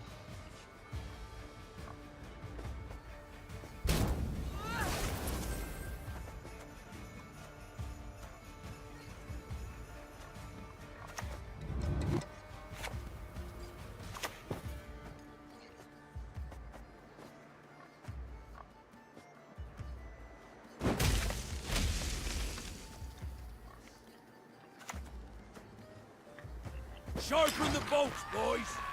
Yeah, I work for the police. Better than working for humans. Yeah, we always win this. Mr. Gallantly. So, nothing there. Yeah. 30 points still in hand. To be fair, like, I am playing like a perfect deck for this because it's a 25 unit deck, so like I have the higher chance of stealing units. But I am boosting my units up, so as you can see, there wasn't that many steals that game. But it also prevented my units from being stolen. And since I had a little bit of flexibility there, basically it's like I have this mostly the same strengths that my deck normally does, but I also am more likely to take some of their units. So it gives it a little bit of an edge. It's pretty much always the best type of deck to play would be a rent-free deck in this irresistible attraction mode. Anyway, so quick thing. I don't know when I'm gonna stream again. It'll probably be like a once every week or two type thing. But coming up towards the end of February, probably somewhere between like February 25 and 28, let's say, I will be doing a special stream where it's going to be like basically a year anniversary of streaming Gwent. And in that stream, I don't know if it'll be the entirety of it or not. I think if I am on the edge of pro rank, we might just try to push for pro rank, but I would like to do a draft because I have not done any draft games yet. And I would also like to see if maybe I can get a couple of my friends that have played this. Well, I think there's only one of my friends that actually went and gave this a try. But I'll see if he's willing to jump on and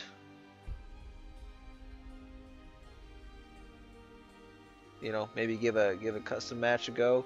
But otherwise, yeah, we're just gonna probably play draft for that one, and it'll be a new thing for the stream, and we'll see how it goes. It's been long enough since I did it. I did take a look. Apparently, draft actually does either cost real money, or you have to pay keys, or actually, I think they might have. Well, on mobile, it costs real money. I guess here it looks like you can't pay real money for it. I think that's what this would be on mobile. But either 150 or or 3 keys. So you do that, you draft. You do end up having decks bigger than 25, and then, which is kind of weird, but you draft sets of 3. So you're given like 3 sets of 3 to choose from, and they just have, it's like randomized between all the factions, and you do that about, well, let's see, it's more than 25, so I think it's probably,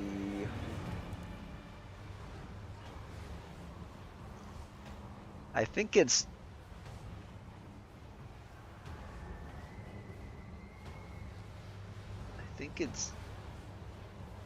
9. It's somewhere between 9 and 11 times.